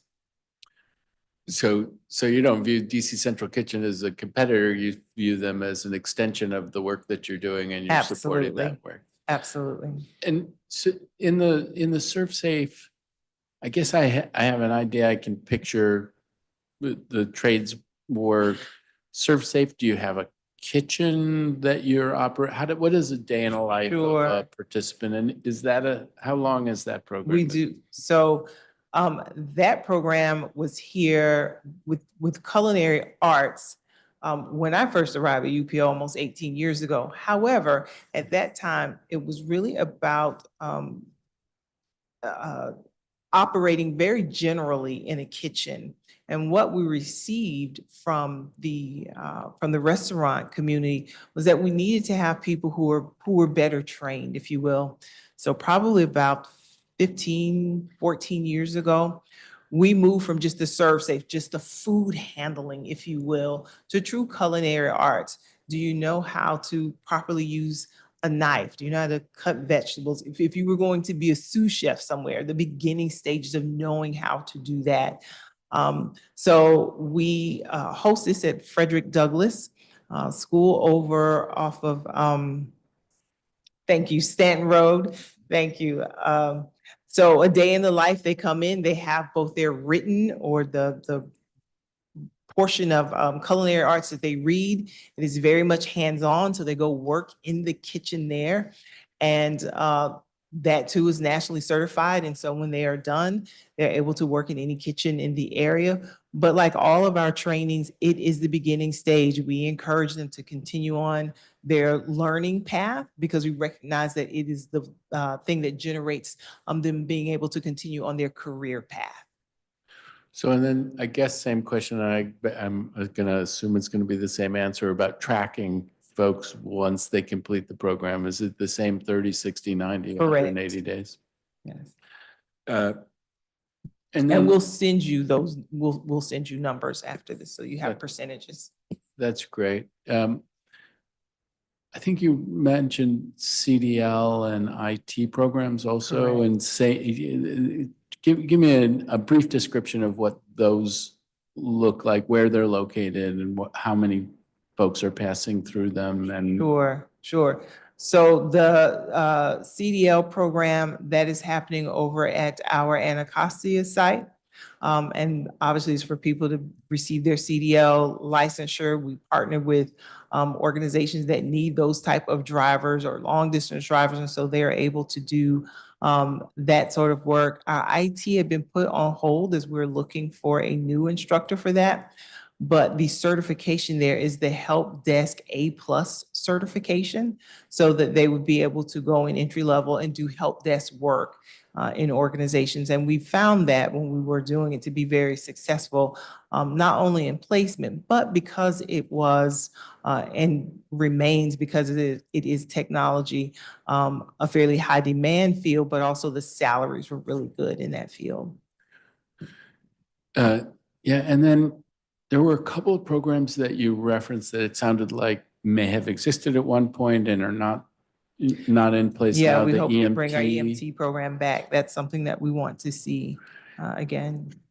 And we is know there's a that need for for it. lack of funding? Is that for lack of an instructor? Lack of instructor. And that is the challenge, is finding the instructor. And again, as you know, they must be OSCE certified for them to then be on our team and with us consistently, and not someone that we're paying outside of us, a vendor. And just as I asked about, relationship to DC Central Kitchen as an example, or the unions, what about UDC and the community college? What sort of relationship do you have with UDC and the community college? Sure, we have good relationships with them because we see them as a part of the continuum of learning and the pipeline for our students. So as my son noted, he came through, he received his certifications through us, but now he's going on to higher education. And so we see that as just a normal extension of our work. So as we're preparing people, whether it's to go into the workforce or planning their career path, that is very much a part of that effort. And we've also partnered with UDC in our child development work as well. Yeah, I mean, one reason that made me think about it was when you said about EMTs, and I think that UDC is trying to stand up a paramedic program, which is a little different, but related. And so, but there are multiple players, all good players. And so you want to see Absolutely. partnerships as much as possible. Absolutely. I'm going to change gears a little because one of the other things in the state plan is that you operate an emergency rental assistance program through your community reinvestment division. But I don't see UPO listed as an ERAP provider. So We're no help me longer, yeah, at that time we were an ERAP provider. So we're no longer an ERAP So provider. you're no longer doing No. that because you're no longer an ERAP provider. When did that stop? I think it's been 2 years ago. Yeah. Okay. But are you still, what is the work of the Community Reinvestment Division? It's doing other work, is that Sure, correct? absolutely. So, Housing counseling, financial literacy. We referenced earlier the Financial Empowerment Center that the mayor stood up. So it is at our PD Green Center over on MLK. And the Vita Tax program also falls under there as well. okay. And how are those services available to every customer of They're- UPO that you? Every customer, anyone who is meeting the federal poverty guidelines, the 200%, they're eligible for our resources. The Financial Empowerment Center is a little bit different. Anyone citywide, regardless of income, can come in and find support in the Financial Empowerment Center. All right, and then there's talk about tax assistance. I had been for a period of time a probate practitioner and had matters where there were families who were cash poor but house rich in a sense, and sometimes you had situations where there wasn't a will, or and there were real challenges where family wealth dead-ended, and which is an absolute tragedy. Yeah. To what extent do you engage on those sorts of issues? Do you have services that are out there to help folks to Yeah. prepare for the transfer of whatever assets they have? Yeah, so within the Financial Empowerment Center, discussions around wealth growth, wealth transfer would happen there. And then if there are practical matters that need to be addressed, and when I say practical, let me rephrase to say legal, then we would reach out to our partners in the legal community to do that.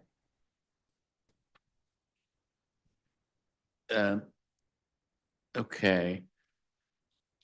And on some of the early, and for personal representatives, if somebody's a personal representative of an estate, can they engage with your services and your tax preparers and things like that? Let me look into that.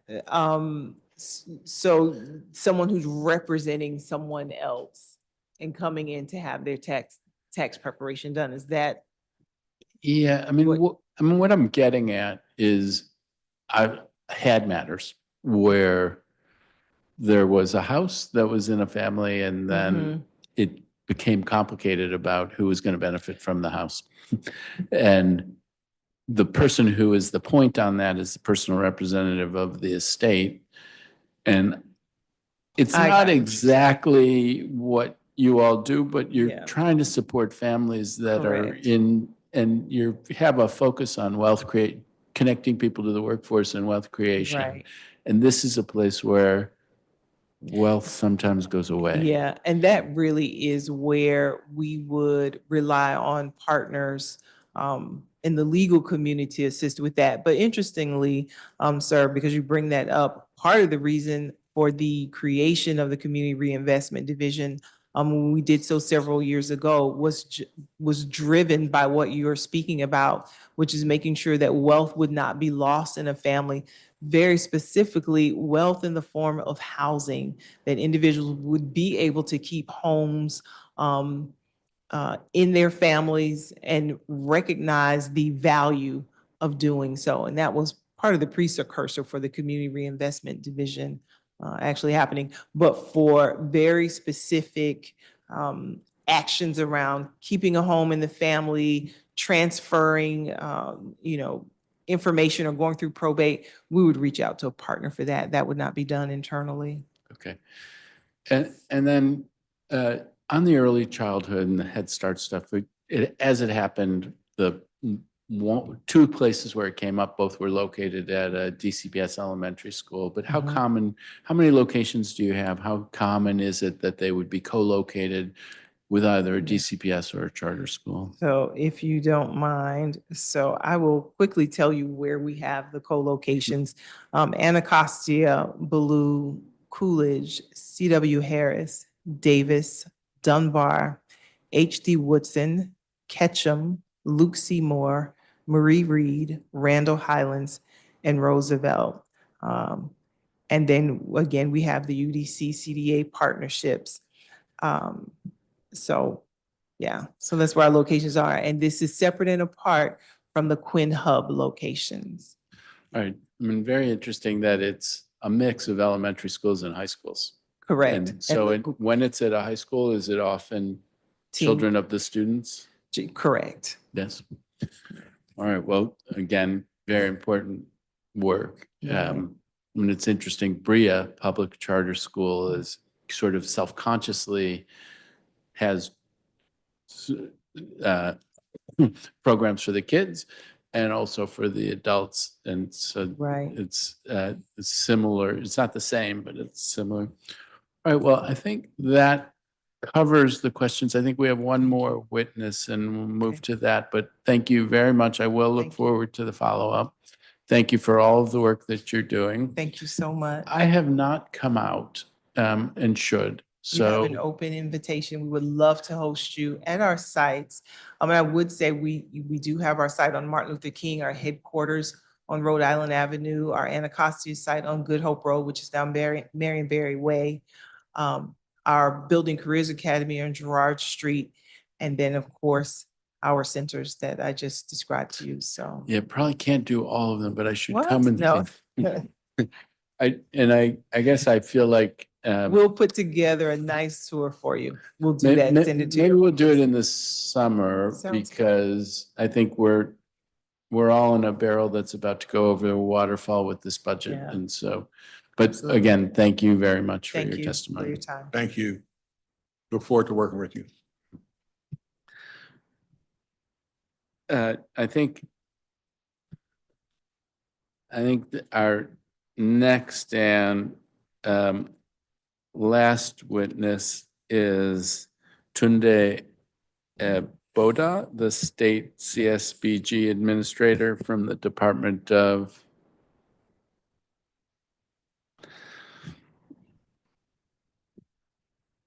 Human Services. Mr. Boda, it is the practice of this committee to place our government witnesses under oath. So can you please raise your right hand? Do you swear or affirm under penalty of law that the testimony you are about to provide to the Committee on Human Services is the truth, the whole truth, and nothing but the truth? Yes, I do. Thank you very much. You may begin your testimony. Thank you, Mr. Chairman. And good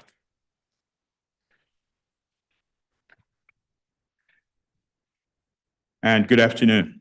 I'm Tunde Boda, State Community Services Block Grant Administrator with the Family Services Administration within the DC Department of Human Services.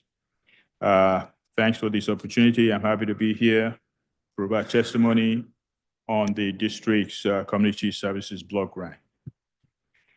CSBG, as you know, is a federal approach to make better the conditions of poverty in the United States.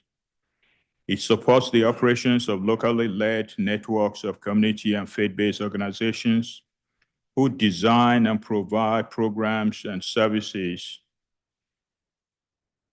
to alleviate the causes and consequences of poverty within families and communities in virtually every legislative district in the country.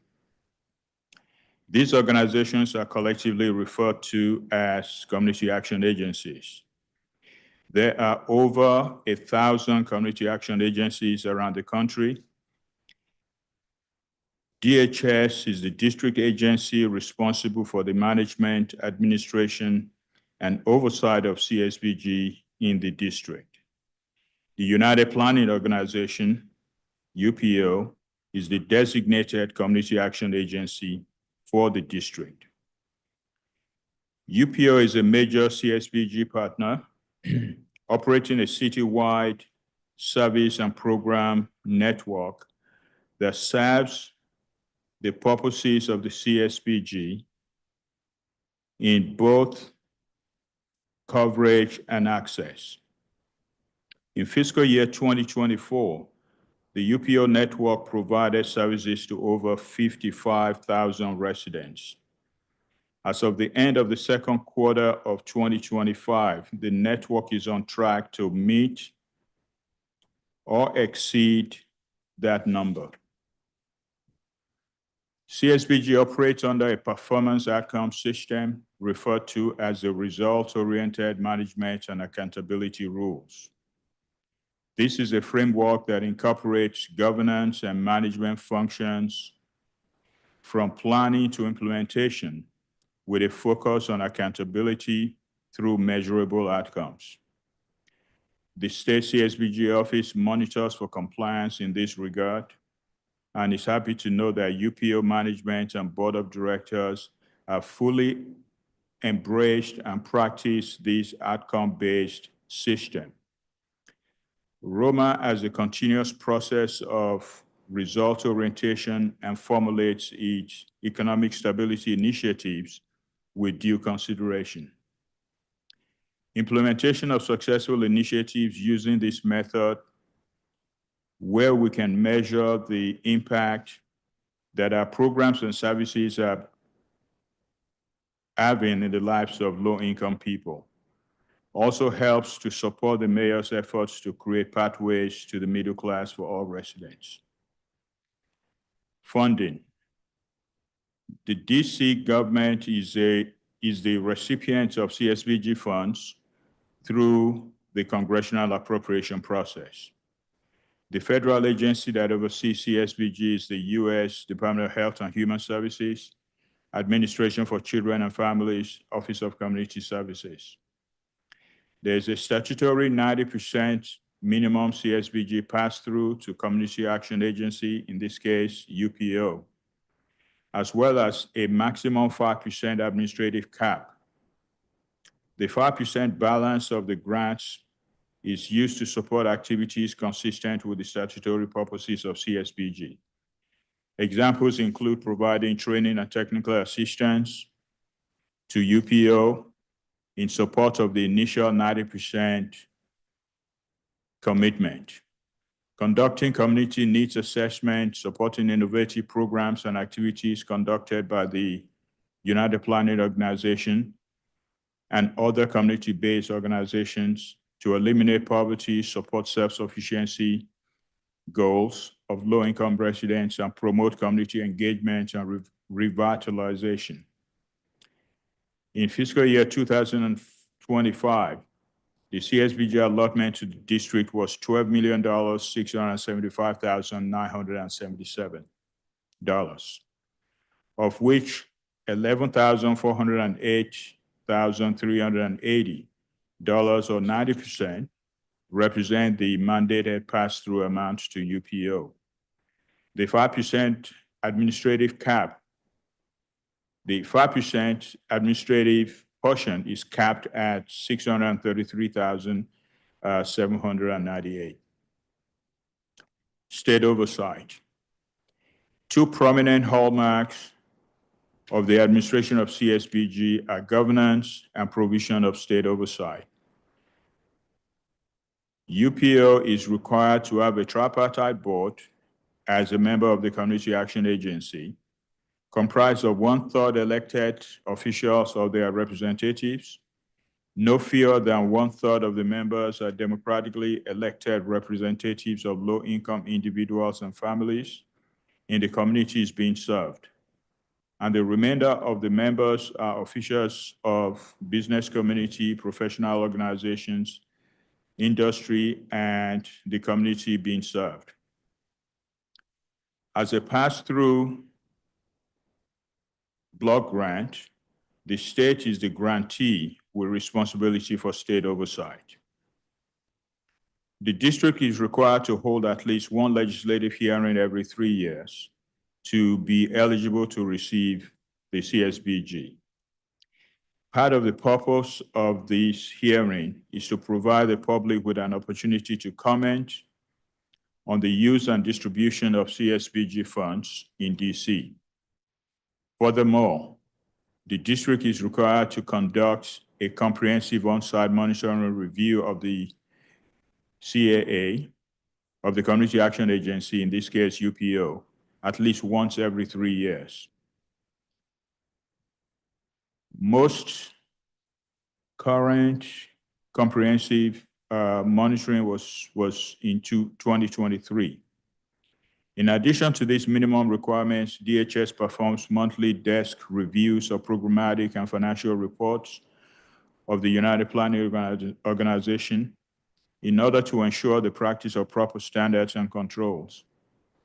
Holds a quarterly in-person, occasionally virtual meetings with UPO's executive team, key program staff to discuss and assess programs towards stated performance goals.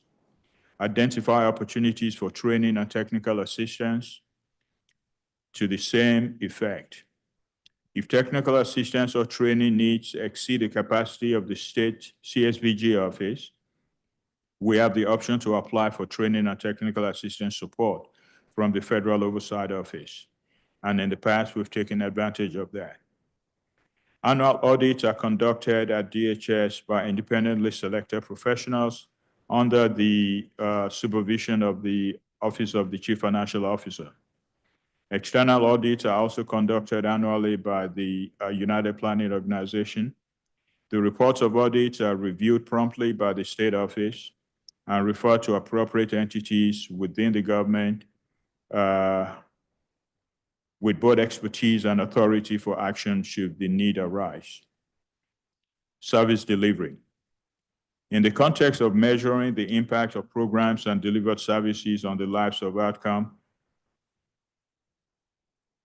of customers on the continuum model, there are always going to be challenges. Human services practitioners do make efforts to strengthen both efficiency and effectiveness throughout the CSBG services network. In this regard, the state CSBG office and UPO have adopted an approach recommended by the Federal Oversight Office, which created 58 organizational standards. Through these standards, the CSBG program operates within a statutory mandate, including but not limited to the Government Performance and Results Act of 1993.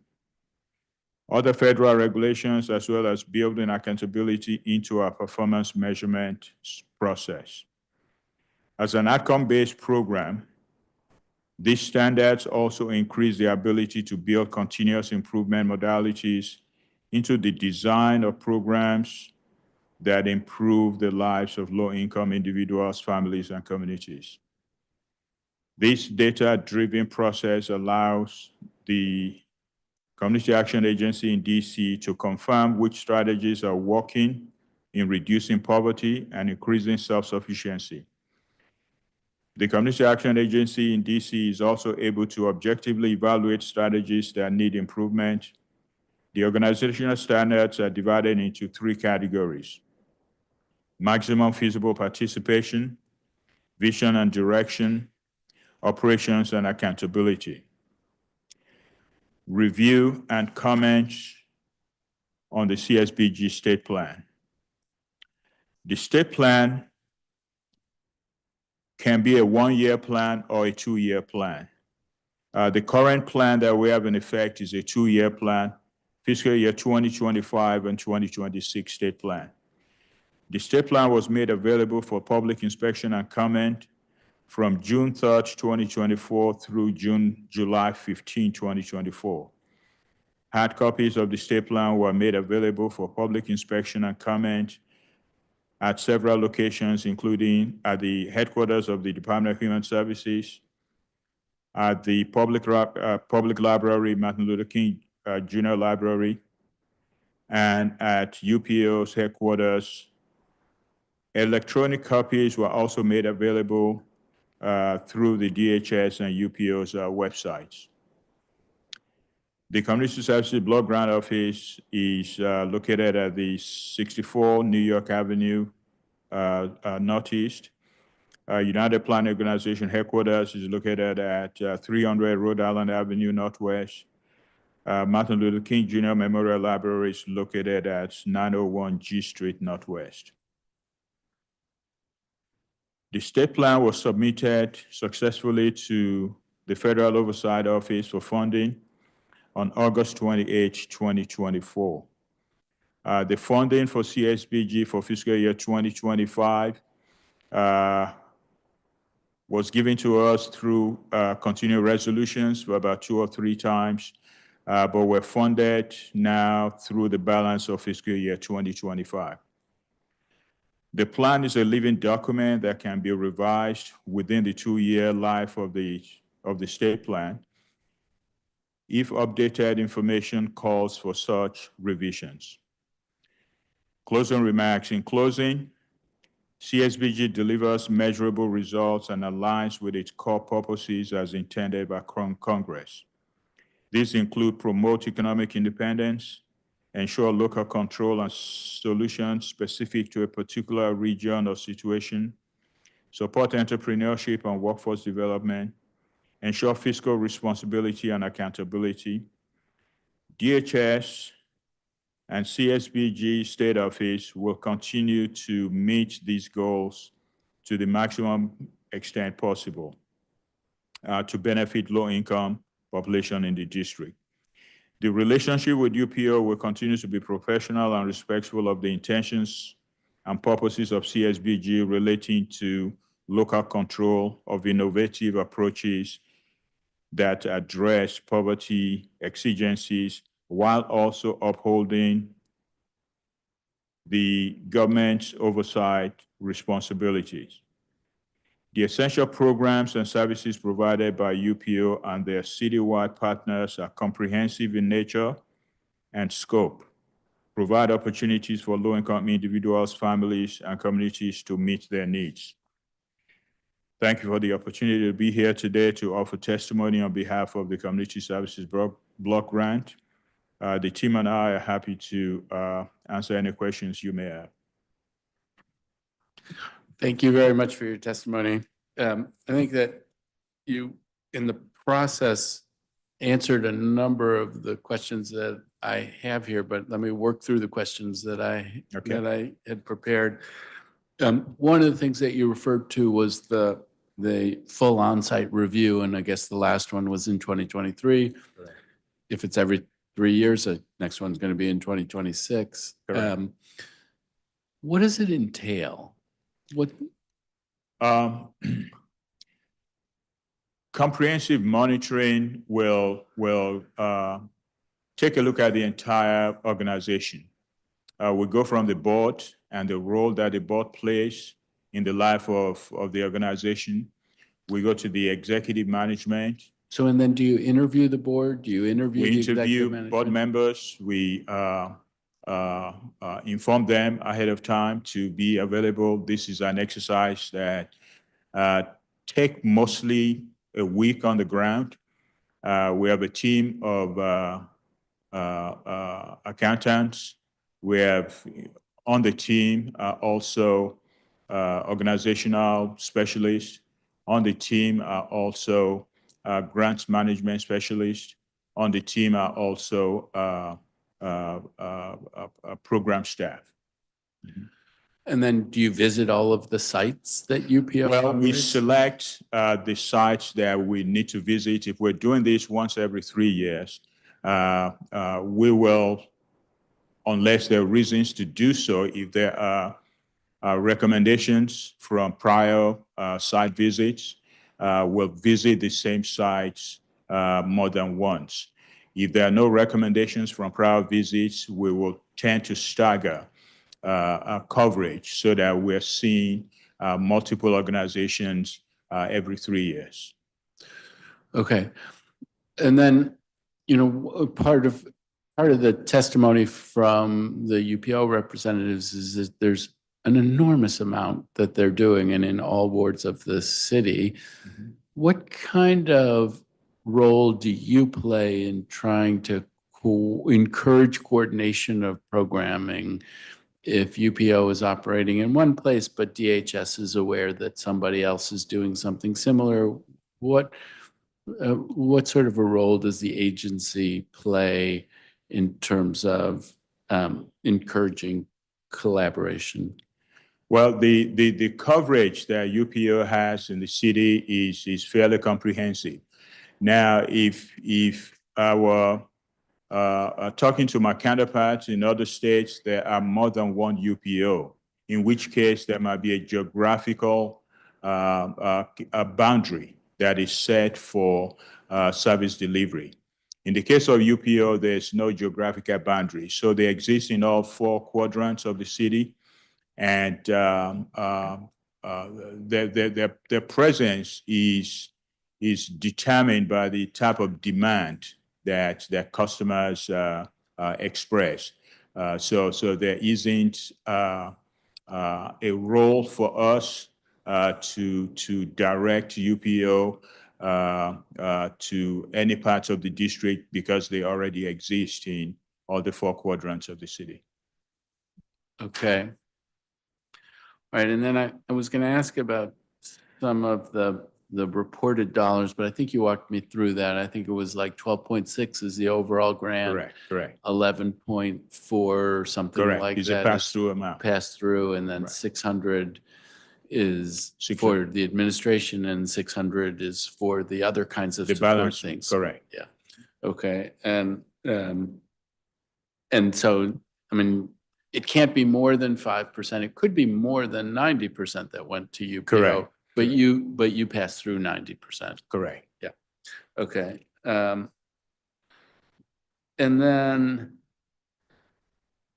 it looks like there were like $900,000 that went to contractual services other.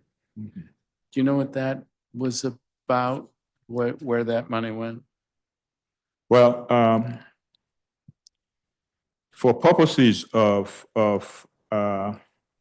accounting categories, contractual services that became a part of UPO pass-through is simply for the purposes of meeting objectives of CSBG. Now, we will place it under contractual services simply to segregate it from subsidies from the pass-through. But it's still part of funds supporting direct services to customers. But in a certain sense, is it funds that are supporting services to customers by supporting compliance with the requirements of the program? Yes, by supporting preset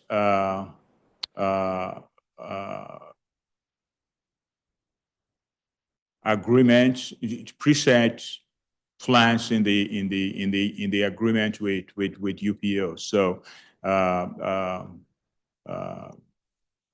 unless I know specifically which program, which I'll have to consult my notes on, I'll be able to bring more details to bear. But we have 2 years to spend each annual fiscal year funds. So for funds that are awarded in 2024, we have up to 2026 to spend them. Now, we make those funds available on paper, but we do not disperse them completely at any one time. Now, one of the places that, for accounting purposes, that we retain these funds as a matter of segregated funds is to put them in contractual services and award them later to UPO, perhaps in year 2 of the funding year. So that could be as much as $500,000, as much as $900,000 of a prior year's funds that UPO still gets to receive and expend. So in a certain sense, it's sort of a holding place where it might be for contractual services, but it also might then go and be used for direct services, but just granted at a later time? Correct. It's frequently common that funds that are not fully expended in the year that it was granted can be carried over into the next year and fully expended in that year. So, and you went to some of the questions that I was going to ask about how's the money dispersed. It's not all dispersed up front. Is it that UPO invoices you and asks for disbursement of funds and you review and grant that? How does the dispersal? Yeah, operationally, there's a grant agreement and a notice for grant award that states the amount of the minimum pass-through, which is 90%. Now, on a monthly basis, UPO will send us an invoice, and it amounts to approximately 1/12 of what is allotted for the year, and they draw that down in that regard. And that invoice, is it just for 1/12, or is it for specific services that were delivered in the previous month? Well, they are also the statement that follows the invoice also delineates what activities are also covered in that billing period. And then the grant agreement, I mean, maybe I should review it, but does the grant agreement sounds like it's not as simple as we get the 100%, we pass on 90%. There may be other terms and conditions of the grant agreement of an expectation that UPL will do certain different things. Well, there are articles within the grant agreement that are more specific in terms of describing what activities are taking place. But as a grant, as a grant opposed to a contract, the grant is incentivizing certain outcomes. So UPO is going to get the money and pursue the goals that they've set. And the grant is in fact supporting that effort. And that's spelled out in the grant itself. Yes. Mhm. And are the methods for measuring success of reaching those outcomes built into the grant itself? Well, not in a binding way. The effort is usually on a continuum. So it's not a once and done kind of exercise. We don't say, deliver a certain number of contacts with customers and you get paid a certain amount. No, it's not that. So they get the money and they draw their own community needs assessment. They pursue activities relating to what the community needs, what individuals in the community needs, and they simply report to us what they've done. It's not a goal setting by the state office as a condition of receiving funds that their result is tied to the grant. And you talked about an evaluation process that you do. What are the criteria that you measure to try to evaluate the effectiveness of the organization? Is it number of contacts? Is it employment, number of children served? Is it success of, how are you measuring whether or not the dollars are having the impact that you hope? Right. We do look at numbers, and this was one of the questions that you asked one of the witnesses earlier, essentially saying, how do you measure impact? Well, one of the ways that you do that is to do a follow-up with customers that have received services.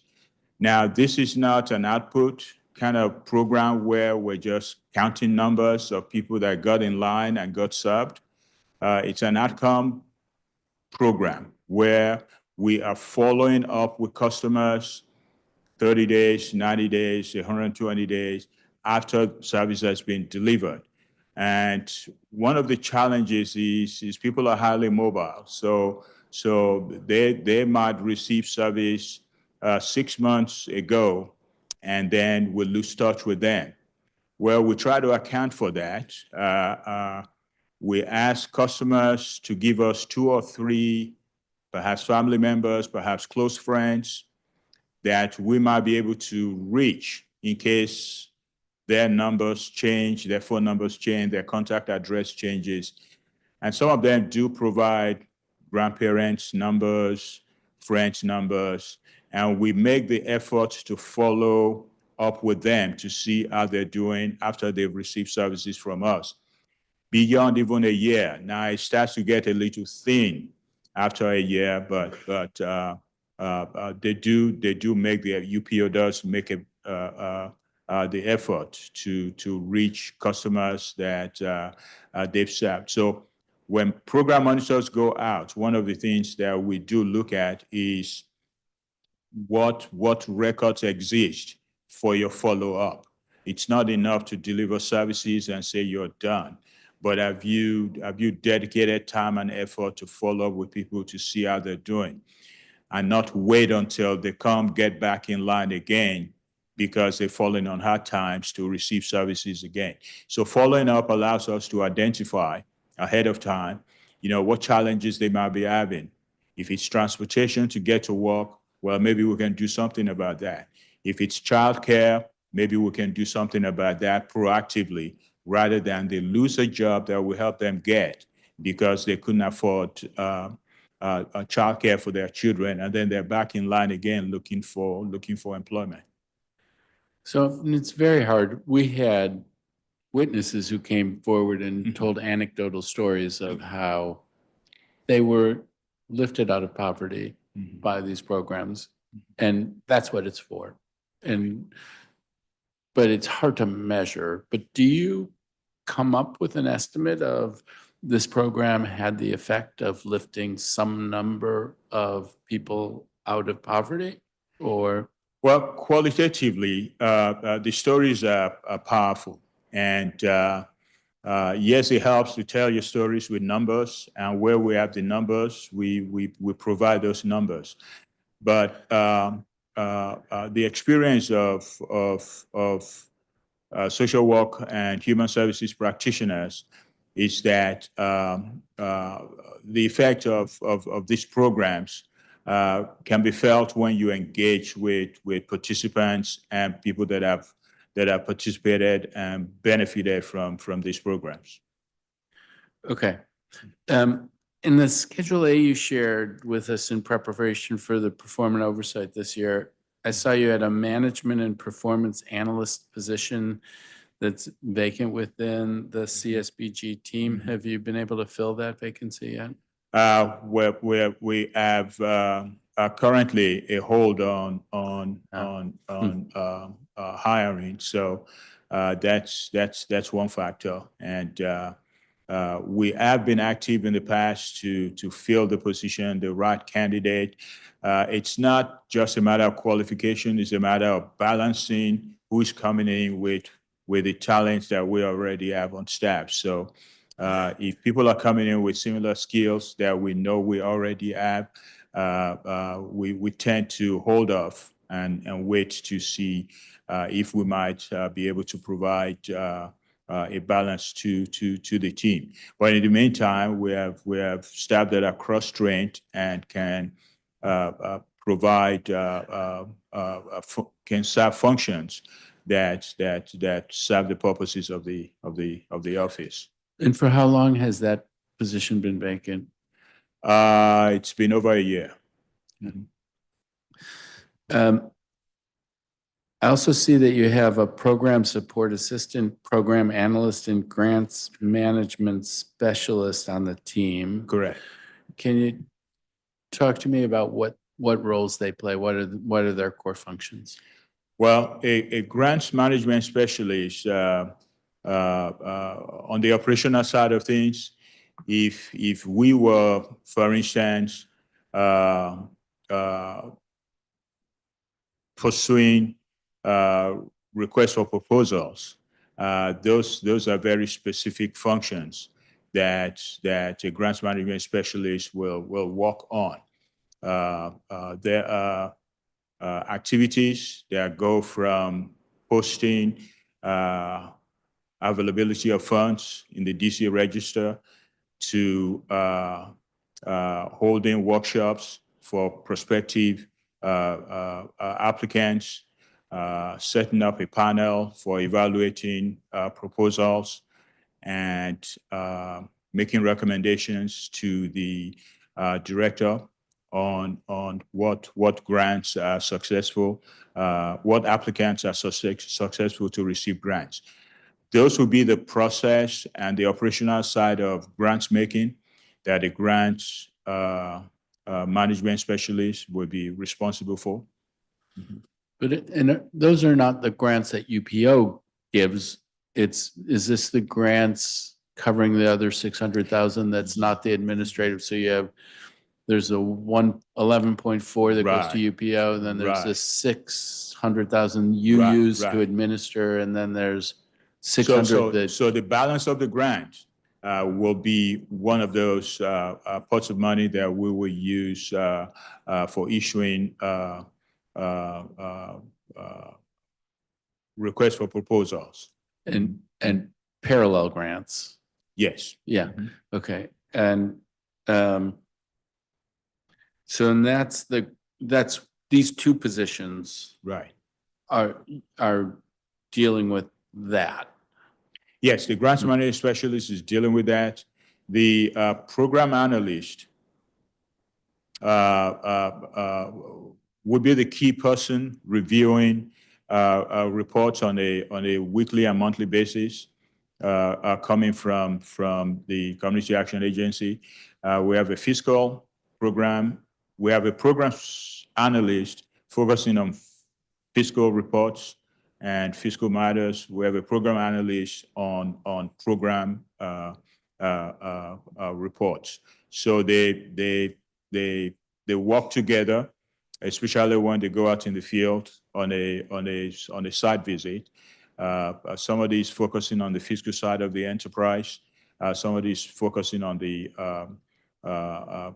programmatic side of the enterprise. So this is a kind of ongoing oversight of UPO, so that they're looking at the financial reports as they come in. They're looking at the programs. I had asked about I think it was the full on-site review, but Right. that's one review, but there is an ongoing process. There's that an these people ongoing are- desk review of reports that are submitted by UPO on a monthly basis. Okay. I think that there were a couple of small charges, and maybe it's not fair to ask, but I think that like 3,700 for supplies and materials, $18,000 for other services. Do you know what those things might refer to? Would that be under a CSBG accounting category? Yes. Give me those numbers again, please. I think it's $3,700 for supplies and materials and $18,000 for other services. That's on an annual basis or a particular I billing think it's for period? the last year. Okay.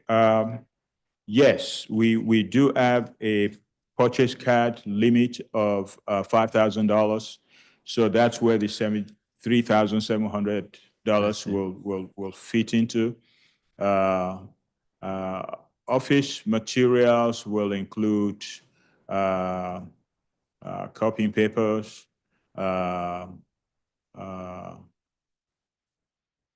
it's never one bulk item. It's several items over a 12-month period. The $18,000, you said it's contractual services? Other services. Other services? Other services and charges is the Other reference. services and charges. Well, in the controller source group, there are titles that are fairly specific. We have supplies and materials. We have energy, communication, and building rentals. When activities don't fit closely under a particular category, it goes under other services and charges. This could be local or out-of-city travel. It could be maintenance and repairs. We do have a vehicle that was purchased with grant funds that we also maintain with grant funds. It could also be printing and duplication. It could be conference fees for out-of-city travel. There are, within the CSBG network, there are 4 conferences around the country every year, 2 of them located here in DC. It's part of the training for CSBG staff and part of the encouraged and recommended training by the federal office that CSBG staff regularly attend the trainings that they themselves are also participating in. So all of those costs will fall under other services and charges. Right, great. Thank you very much for that. Sure. So the last thing is the Office of Community Services within the Federal Administration for Children and Families, which administers the CSBG. Right. Like many entities in our federal government, just experienced a significant reduction in force. And how Yeah, how might that impact us, or are you feel confident that it won't impact us? But given the source agency is going through its own kind of turmoil, what does that mean for us in this program? Well, it has in fact impacted us. There are regional specialists that are assigned by the federal agency OCS to cover different regions around the country. The regional specialist for Region 3 that we belong to was one of those people impacted by a reduction in the workforce within that office. What the office has done is to assign the states in that region to one of the regional specialists that already has a workload, but now for the time being has to take on additional roles. But what is good about our relationship with the federal office is they are very open and communicating frequently with us. They just held a conference call with us over a 2-day period. If you cannot make the call for one particular day and time, it's repeated another day and time, and that was just a week ago. All right, well, lots of challenges that we face given Indeed. the things that are happening. It sounds like you're managing it now in this space, Yeah. but I fear we have other challenges on the horizon in this space generally. Thank you very much for your testimony. Thank you to all of the witnesses. Thank you to the agency witnesses, the UPO witnesses, the public witnesses. I think that we have covered it. I do want to get out and see some of these programs in action. Thank you for your oversight of them. Thank you, Mr. But with that, did you have something you wanted to? Now I was going to say thank you, Mr. Chairman. All right, well, with that, this concludes today's Public Oversight Roundtable. If you plan on submitting written testimony for the record, please do so by uploading it to the council's electronic hearing management system before the close of business on Tuesday, May 6, 2025. The time is now 3:24, and this hearing is adjourned.